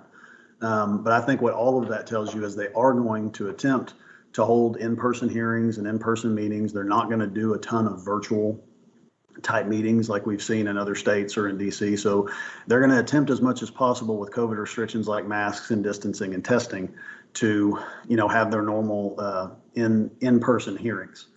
In terms of the committees, in terms of committee meetings, the Senate has appointed its committees with very few changes. Especially in terms of chairmanships, they're pretty much the same. The House has not appointed their committees yet, which is not abnormal because there's so many more of them to deal with. So we're expecting those in the next couple of weeks. But I do think you'll see them again having in-person hearings with the exception of the Senate Redistricting Committee is going to attempt to hold its regional redistricting hearings, which they're required to do as part of that process, and allow virtual testimony. So that'll be the only process where you see virtual testimony. Otherwise, everything will be in person. And in terms of the Capitol, obviously it's been opened. COVID tests are encouraged but not required. So people are able to access the building and access the members. Office access with the members is going to be at each member's discretion. So as you can imagine, some members are only going to do meetings by appointment only. Some members will do virtual meetings with their staff. So, it's going to look real different, which was not at all unexpected. In terms of bill filings, this is actually real interesting. More bills have been filed by this point, this session, than the last 2 sessions, which doesn't make a ton of sense to a lot of people just because of what we all expected. But I don't really think that means anything other than more bills are just going to die. That's probably the best way to describe what that means. Because I think with the way the process is going to work, even though they're going to try to flow through as normally as they can, I think you're still going to have less committee hearings. I think you're going to have limited floor sessions that don't last as long. So I think a system that's already designed to kill bills is just going to be more inclined to kill bills because it's going to move slower. So I don't think that really means anything. So overall, kind of the message I conveyed in October still remains true. I think that the appetite of the Ledge for anything other than COVID, the budget, and redistricting is going to be really, really limited. So I don't think you'll see them address a ton of other stuff. Any questions about kind of the general issues, general layout? Okay, I'll jump forward a little bit to water-related issues. We talked about this a little bit in October as well. The Senate and the House did still have interim committee processes, and that's where the committees get together and look at charges or policy issues in advance of the next session to see if there are legislation they want to file based on those charges. The interim committee process obviously was very different this round because they didn't really have hearings. Some committees did meet in person, but most of them didn't. Most of them solicited written input on their charges and used that as kind of testimony in order to develop interim reports. So they did actually produce interim reports, and I'll talk about a few things that came out of the water-related ones. A couple things to note: not every interim recommendation turns into a bill. So, you know, a lot of times those things are talked about, but nothing gets done with them. And then also the things I'll go through are by no means an exhaustive list of all the different interim recommendations, because if I did that, we'd be here all day. But one of the things that I think they'll talk a little bit about with regard to water is produced water. And that's water that comes out of the oil and gas process, and trying to find a way to make that into a more reliable supply. I do think you're going to see legislation on that. Don't know exactly what it's going to look like. It may be, instead of, you know, actually setting up the regulatory framework for it, creating kind of a blue ribbon panel to figure out how you would make that water accessible, how it would be safe, how you would permit it, the whole thing. So I think you may see something like that come out of the Senate side. So that's something that we'll be watching. The wholesale rate appeal process at the Public Utility Commission, that's something that came to light over the last couple of years with a rate case at the PUC that involved the North Texas Municipal Water District. And really kind of what it centers around and why it's important is the ability for the Public Utility Commission to declare wholesale rates as adverse to the public interest, and the problems that that could cause, particularly in terms of being able to set wholesale rates and regionalize projects. And so it's something that's of concern to us as a wholesale rate maker, and then obviously other rate makers throughout the state. I do think you're going to see legislation on that coming from the Texas Water Conservation Association. And I think really what it's going to involve is the creation of an appeal process where PUC decisions on rates can be appealed to the courts. So, and that's something that we'll be involved with, or at least be watching, since not only are we a rate maker, we're also a member of TWCA. So we'll be paying attention to that. Dam maintenance, we talked about this in October.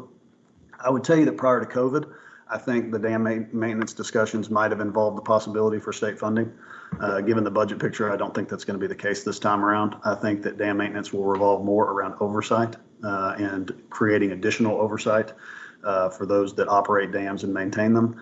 I don't think that's in any way anything that concerns us. I think that in most cases, we're an example of what right looks like in terms of dam maintenance. We budget for that. We plan to spend millions of dollars on our infrastructure to maintain it. So that's just one that we'll be paying attention to, but not one we're particularly worried about. And then lastly, another thing that came out of the Senate Water Committee interim process was the idea of looking at how river authority boards are appointed and the potential of adding elected members to those boards. Don't know exactly what that's going to look like. I will tell you that the committee's recommendation was not go add elected members to river authority boards. It was more to the effect of investigate the idea and look at it. And so it'll be interesting to see what that looks like. Obviously, that's something that the governor's office, as the appointor of river authority boards, will be involved in. But as a river authority with an appointed board, it's something that we'll be watching as well. So any questions on any of those or any other water-related topics you guys want to discuss?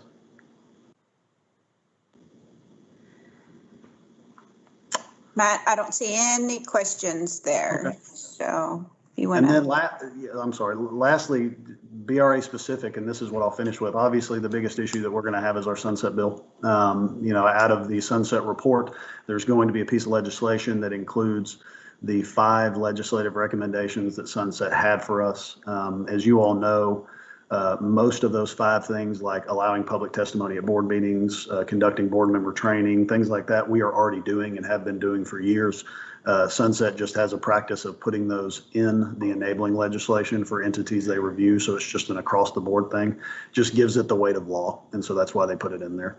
Our bill is going to be, it's a local bill because it only covers one geographic area of the state, although ours is a large geographic area. So it will have to be posted in newspapers of general circulation in the basin for 30 days before the bill can be introduced. Obviously, for us, you would imagine that's a lot of newspapers.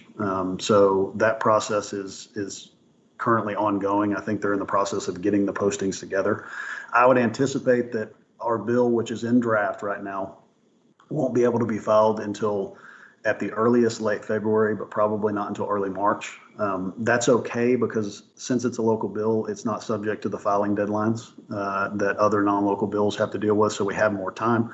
We don't want to wait till the last minute, but still we have a little bit more flexibility in terms of the timing. Don't currently know author or sponsor information yet. The Sunset Commission hasn't really dictated how they're going to do that this session. Usually it's members of the committee that carry the sunset bills. I would imagine that'll continue. We just don't know which ones yet, so we'll know more about that later. And obviously our motivation with the sunset bill is to keep it limited to the recommendations that Sunset made. We don't want any other issues being added to our enabling legislation. So, our work will be just to try to keep the bill clean, so to speak. And for me, that's all I've got. I will say it's good that we're meeting again in March, late March instead of late April. So it's, I'll get to see you a little earlier in the session than we usually do. So hopefully we'll have a better idea of how the session's flowing, what's going on. I do think that the best way to think about how they're going to manage the session is they're going to take it month by month, week by week, day by day. Things are going to change as they go through. If they have an outbreak, they're going to, come out for a while. It'll just be interesting to see how it moves forward. Definitely different than anything we've ever seen before. So with that, I'd be happy to answer any questions. All right.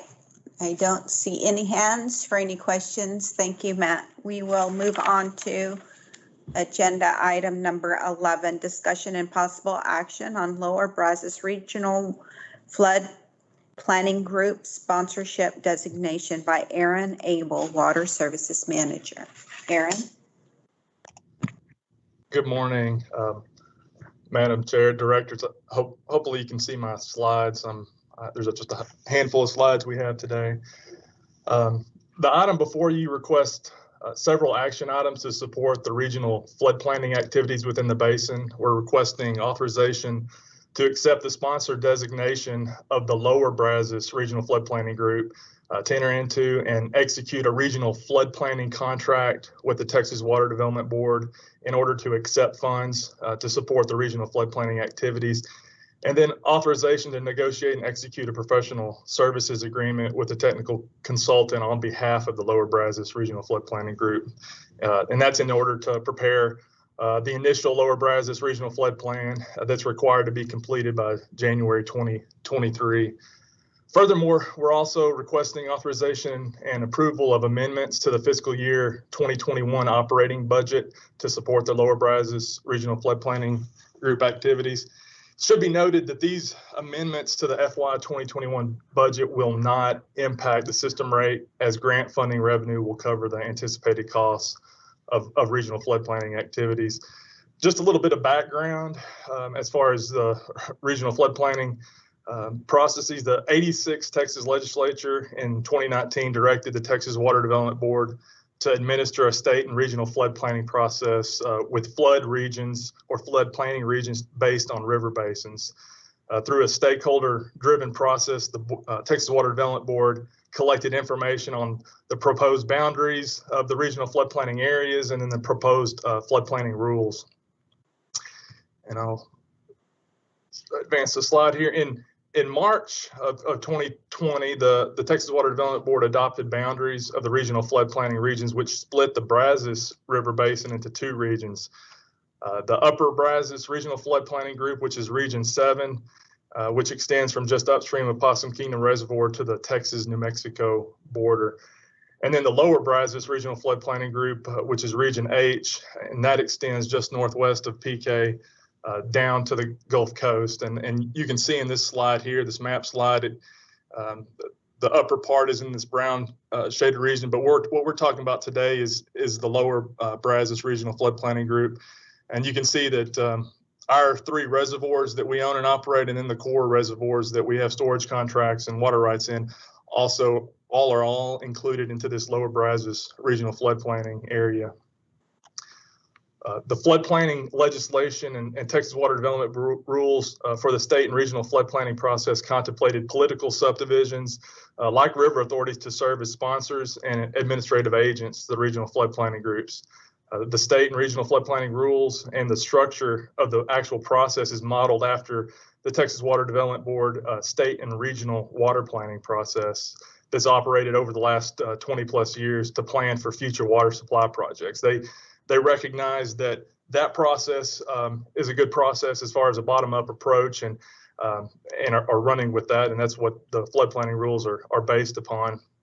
The process, as I said, is a bottom-up approach with representatives from a wide variety of interest groups serving on the planning groups to develop the regional flood plans that will compile the basis for the state flood plan.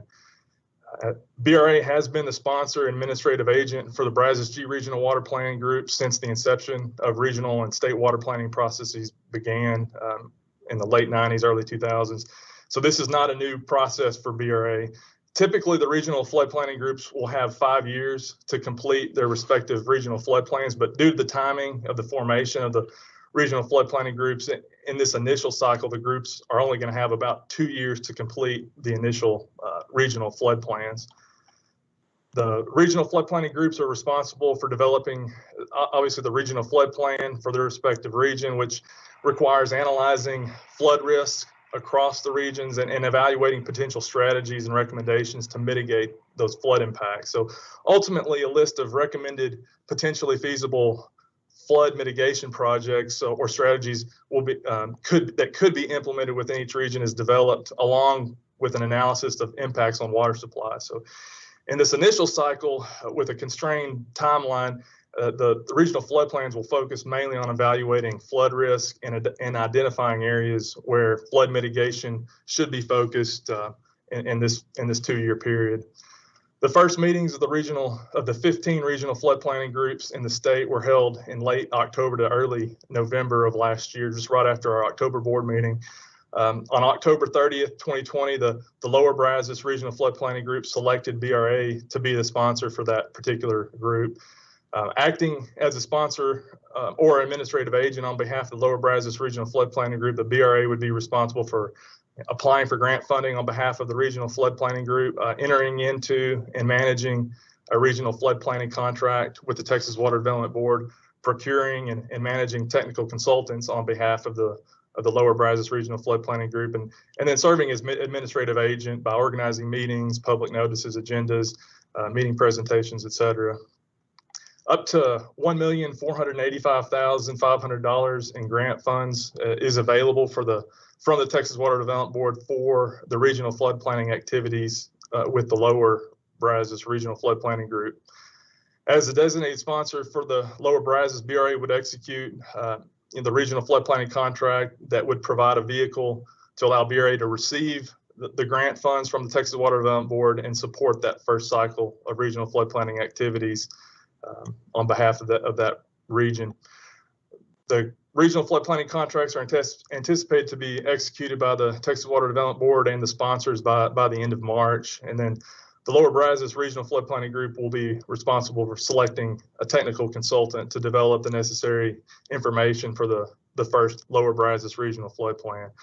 The solicitation and qualifications would be issued through BRA with the Lower Brazos group selecting the technical consultants. And we think that that's going to occur over the next 1 to 2 months as well. BRA would then enter into a professional services agreement with the selected consultant chosen by the Lower Brazos Regional Flood Planning Group. Being the sponsor and administrative agent of the Lower Brazos Regional Flood Planning Group will not burden BRA activities. As mentioned before, we've been providing very similar services to the Brazos G Regional Water Planning Group since the early 2000s.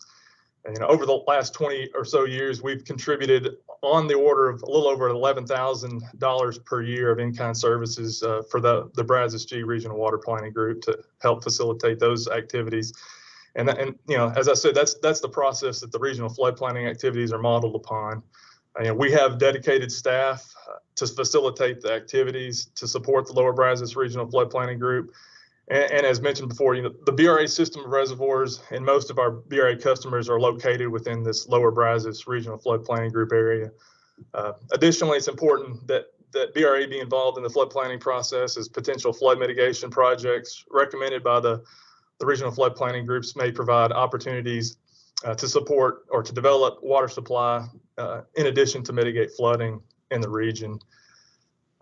We do have a resolution, but I can answer any questions that anyone has. Director Savage has a question.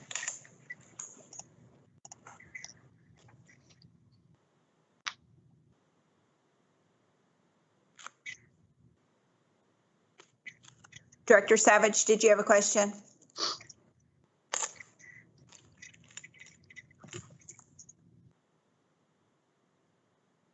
All right.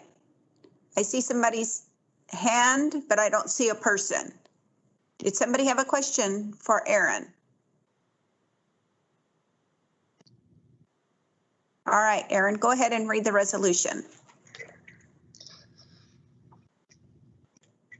Be it resolved that the Board of Directors of the Brazos River Authority hereby authorizes the General Manager, CEO to accept the sponsor designation of the Lower Brazos Regional Flood Planning Group and fulfill sponsor responsibilities as outlined in 31 Texas Administrative Code 361 and 362. Be it further resolved that the Board of Directors of the Brazos River Authority hereby authorizes the General Manager, CEO to enter into and execute a regional flood planning contract with the Texas Water Development Board in order to support Lower Brazos Regional Flood Planning Group activities. Be it further resolved that the Board of Directors of the Brazos River Authority hereby authorizes the General Manager, CEO to negotiate and execute a professional services agreement for an amount up to $1,485,500 with a technical consultant on behalf of the Lower Brazos Regional Flood Planning Group in order to prepare the initial Lower Brazos Regional Flood Plan. Be it further resolved that the Board of Directors of the Brazos River Authority hereby authorizes and approves amendments to the fiscal year 2021 water supply operating budget to support the Lower Brazos Regional Flood Planning Group activities as follows. Increase the FY 2021 water supply grant revenue budget by $730,000 from its current level of $648,594 to $1,378,594 and increase the corresponding Federal Reservoirs Professional Services expense budget by $730,000 from $960,868 to $1,690,868.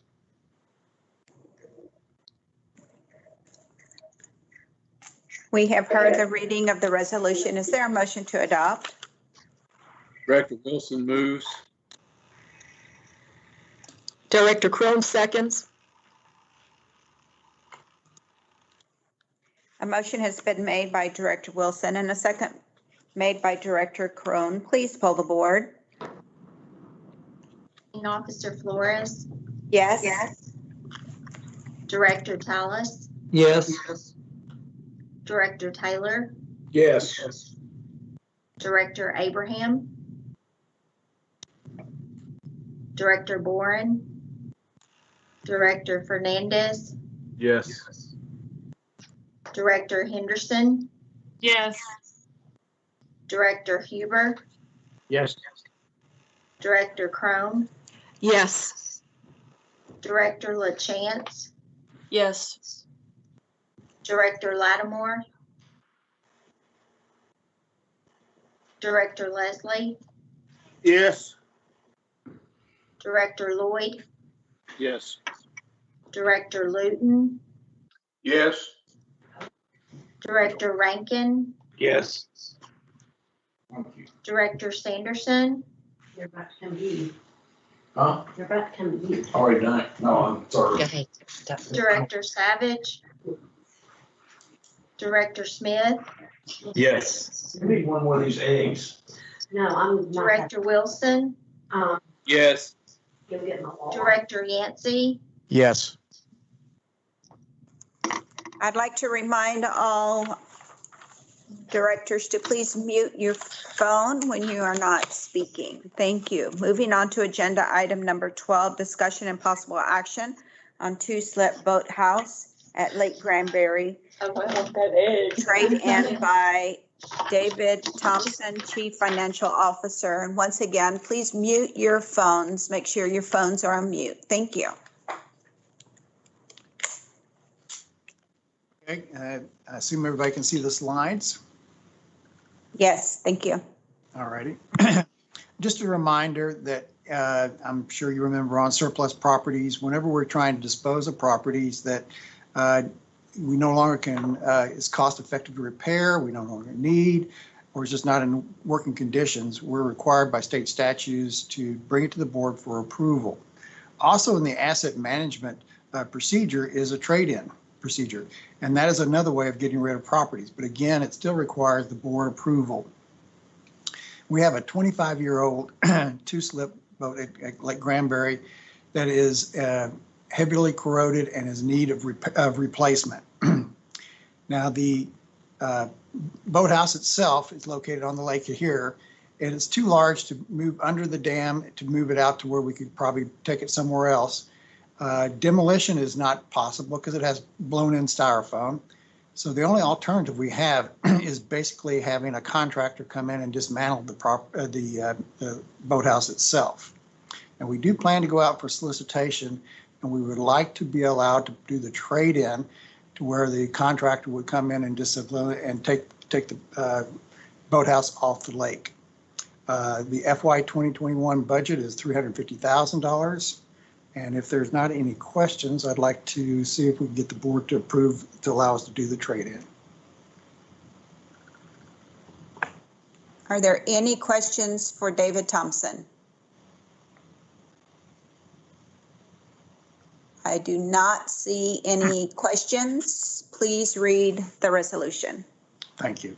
Be it resolved that the Board of Directors of the Brazos River Authority hereby authorizes the General Manager, CEO, to allow trade-in of the two-slip boathouse at Lake Granbury under the terms and conditions that are in the best interest of Brazos River Authority. Be it further resolved that the Board authorizes the General Manager, CEO, in certain instances to continue to use and or maintain previously authorized trade-in property in a manner that is best interest of Brazos River Authority until the appropriate replacement property is received and placed in service.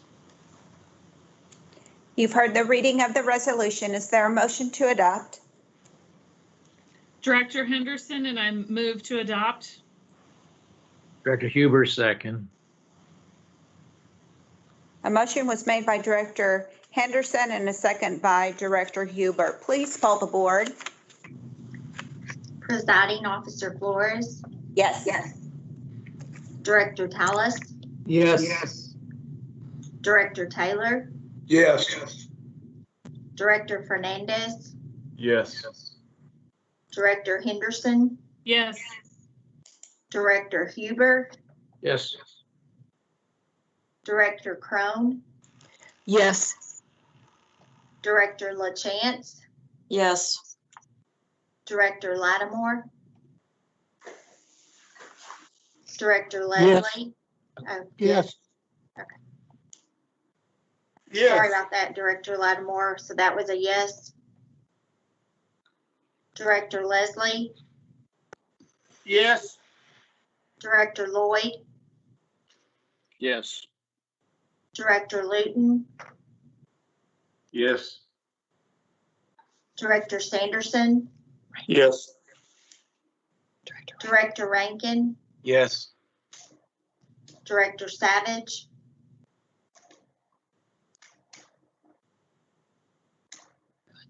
Director Smith, Yes. Director Wilson, Yes. Director Yancey, Yes. Thank you. Agenda item 13, report and possible discussion on fiscal year 2021 Q1 investment. Officers report by David Thompson, Chief Financial Officer. David? Okay.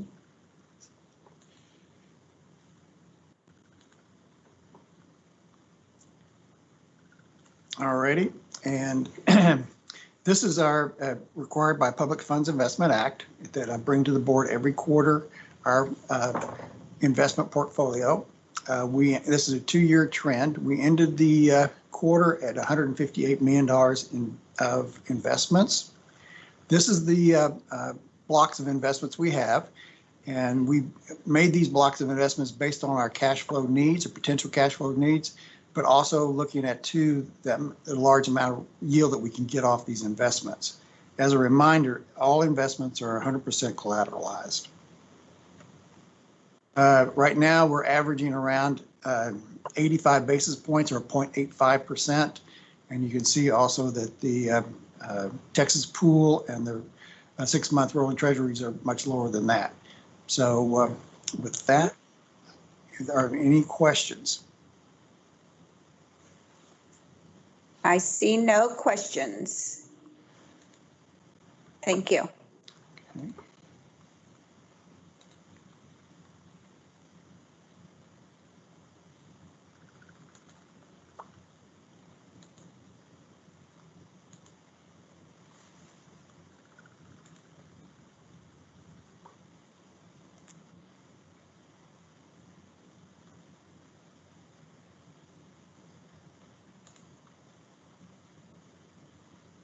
Do you want me to go on to the next agenda item?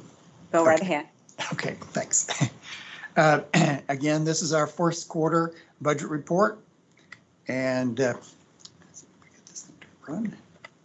are 3 key elements: revenues, expenses, and projects. Revenues were pretty close. We were pretty much dead on for the first quarter projections we have. Expenses, we were probably around 900,000 under budget. But that basically to underspending, but it also could be some timing differences. And then projects was about 600,000.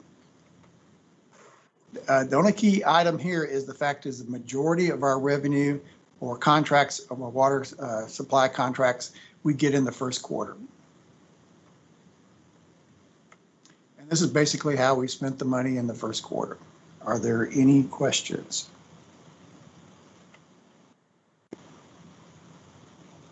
I don't see any hands raised. All right, that is all I had. Very good, thank you. Moving on to agenda item number 15, report and possible discussion on environmental workshop by Tiffany Malsan, Environmental and Compliance Manager. Tiffany? Tiffany, let me jump in just real quick while you open your slides up.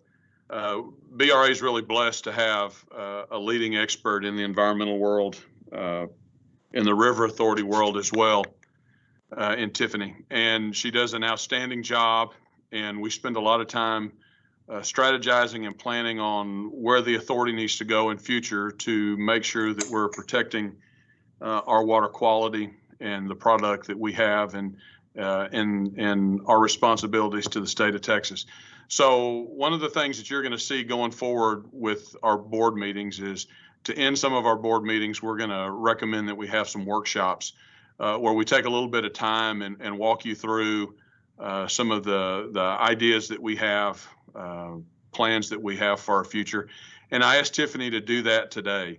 And I know we've been here a long time, so she's going to give you the abbreviated version of that. But she's going to walk you through some of our environmental concerns in the basin. And then we're going to end talking a little bit about some initiatives and some plans to move forward. So, Tiffany? Yeah, if you'll excuse me, I'm going to jump around a little bit, but David asked me to start with what our top 7 environmental concerns are in the basin. First and foremost is population growth. Historically, we've been a rather rural basin, and that came with one set of concerns. And now as we are seeing the expansion of the major metropolitan areas into our basin and growth all up along the I-35 corridor, that is going to shift the focus of concern. In fact, a lot of the most recent studies have shown that suburban and urban areas are actually higher contributors to non-point source pollution than rural areas, which is a change in thought over the last couple of years. The other thing we're seeing is that there's a lot of historical disturbance to the riparian zones of the Brazos Basin river stretches, and we're seeing more and more of that land clearing right up to the edge of the water creates erosion problems, makes wider, shallower channels, increases the suspended solids, which then can affect the biota of the river. So just continue to clearing all the way to the river's edge is going to be a big concern going forward. Probably one of the biggest things we experience is there's a lot of uncertainty and instability in the regulatory climate right now.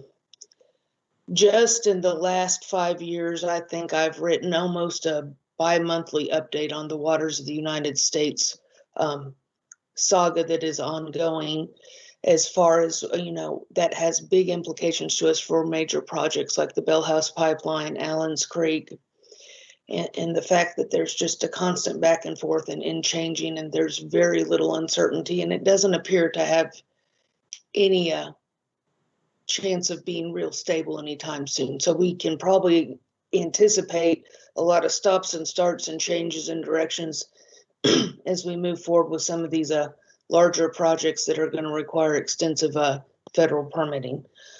The Endangered Species Act, we've talked significantly over the last several years about the concerns about freshwater mussels that are candidate species. I think as long as Texas continues to be experiencing such exponential population growth, we will remain the focus of environmental activist organizations that are very adept at using the Endangered Species Act and the power to sue the federal government to implement the changes they think needs to be made in the world. So I think we will continue to see and be continuing to talk to you about endangered species for a long time. Environmental flows will always be one that goes hand in hand with endangered species issues, but making sure there's enough water in the rivers to support a healthy biota and aquatic life is always going to be a concern. The Texas Environmental Flow Standards at some point will come up for amendment. We're anticipating 2024 that process might start, but that'll be a decision at TCEQ when they want to start that. We also have the spread of invasive species. You've all heard about zebra mussels, but there's also quite a few aquatic plants that are invaders, and then other plants like salt cedar that are not necessarily aquatic but can live and do like to live along the edges of the river basin that use quite a bit of water. We're currently seeing, after years of not having any water hyacinth at Lake Limestone, we're seeing it start to pop back up. So we're trying to get on that very quickly with Texas Parks and Wildlife to treat that before it overtakes the reservoir. And then generally something we see a whole lot, and this happens especially when people are unhappy with something that's generally environmental, is there's a huge misrepresentation of our role and authority. While our mission statement says we protect water quality, we do that through monitoring and reporting and trying to plan water quality improvement projects, verifying that water quality standards are appropriate for the water body they're set for. We have no authority to go out and actually stop and cease an operation of an industry or a wastewater treatment plant. We have very limited authority around our reservoirs with our lake rangers of what environmental laws they can enforce. But as soon as somebody is unhappy with their neighbor out there, they expect us to come in and wade into their rescue. And we just don't have any authority to do that. All that authority either rests with the Texas Commission on Environmental Quality or Texas Parks and Wildlife. David, you want me to skip straight to the new initiative? Sure.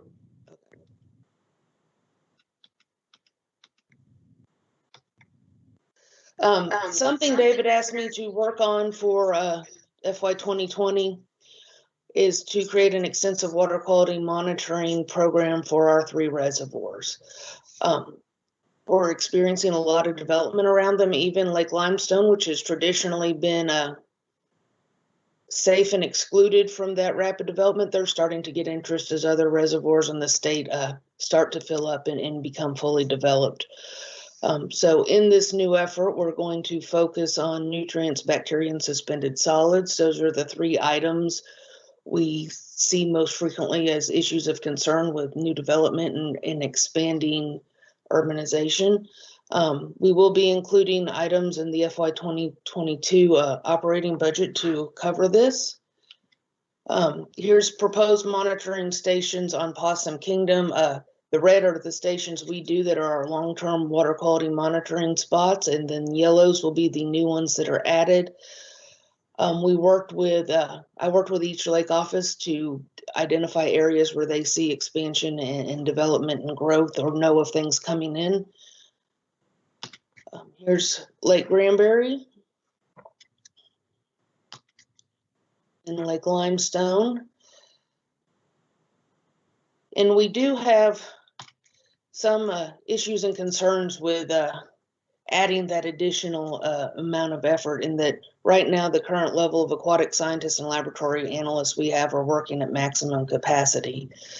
And then our laboratory size, you know, we are operating some of our equipment at the maximum number of samples that can be run through it in a week, and we don't have room for new equipment or to expand our sample volumes or our new analytical capabilities.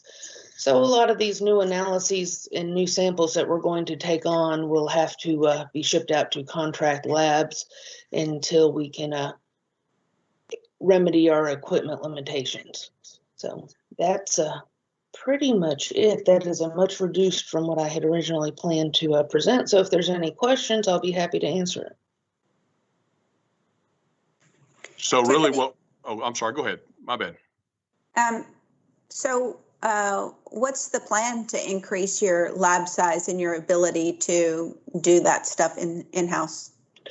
We are currently evaluating options to look at that as to what would be the best method. Hopefully we'll have something for you to discuss in March as a potential solution. We've looked at everything from off-site solutions to can we do some improvements to central office. So hopefully I'll be bringing you an extensive presentation next week discussing all the, or next board meeting or the one after that, discussing all the things we've looked at and get your input and insight into how you'd like us to move forward with that.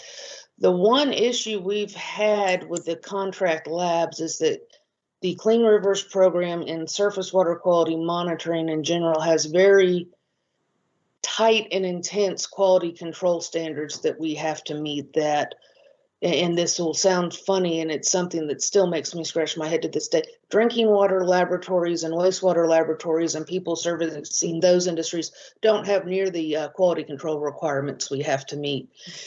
And what we found in the past is, one, we don't get a whole lot of labs willing to bid on that work because, one, there's just, you know, us sending a couple hundred samples a month isn't sufficient enough for them to put in the effort in retooling their methods to seek the lower levels we have to hit in the tighter quality control standards. And then when we find one that's willing to try, they really struggle because it's just not what a lot of those groups do. So this will be a interesting effort. We've identified a new lab that's recently been accredited by the state of Texas that's actually out of Colorado, who believes they can meet some of our quality control standards. So that's probably who we will work on a service order with to send these samples to. Well, I want to echo David's comment that he said earlier. The BRA is very blessed to have you as part of their team.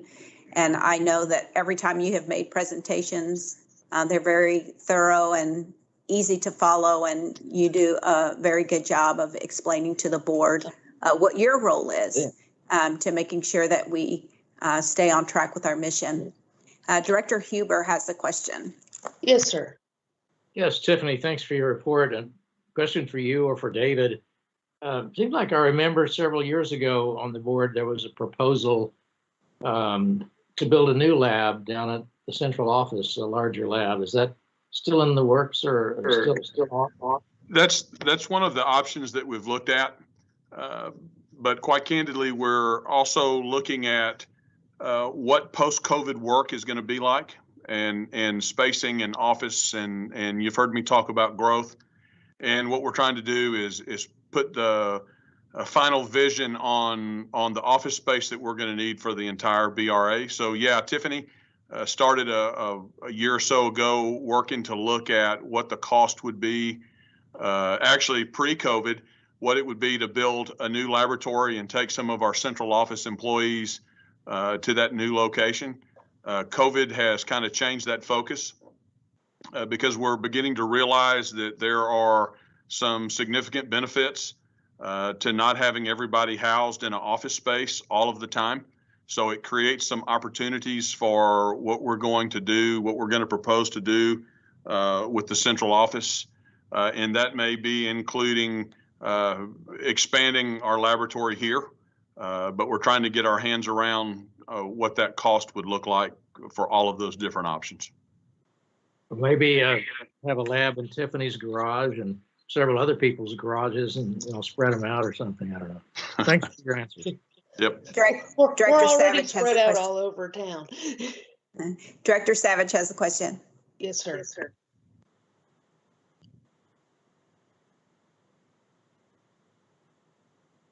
Director Savage?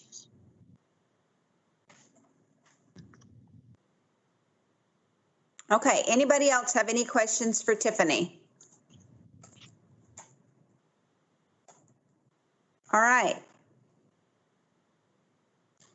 Seeing that there are no questions, I'll entertain a motion to adjourn at this time. Director Henderson, so moved. Hubert, second. A motion has been made by Director Henderson and a second by Director Huber. All in favor, raise your hand, please. All right, with no further business, the board will adjourn the meeting at 12:36 p.m. Thank you, everybody. Have a wonderful week.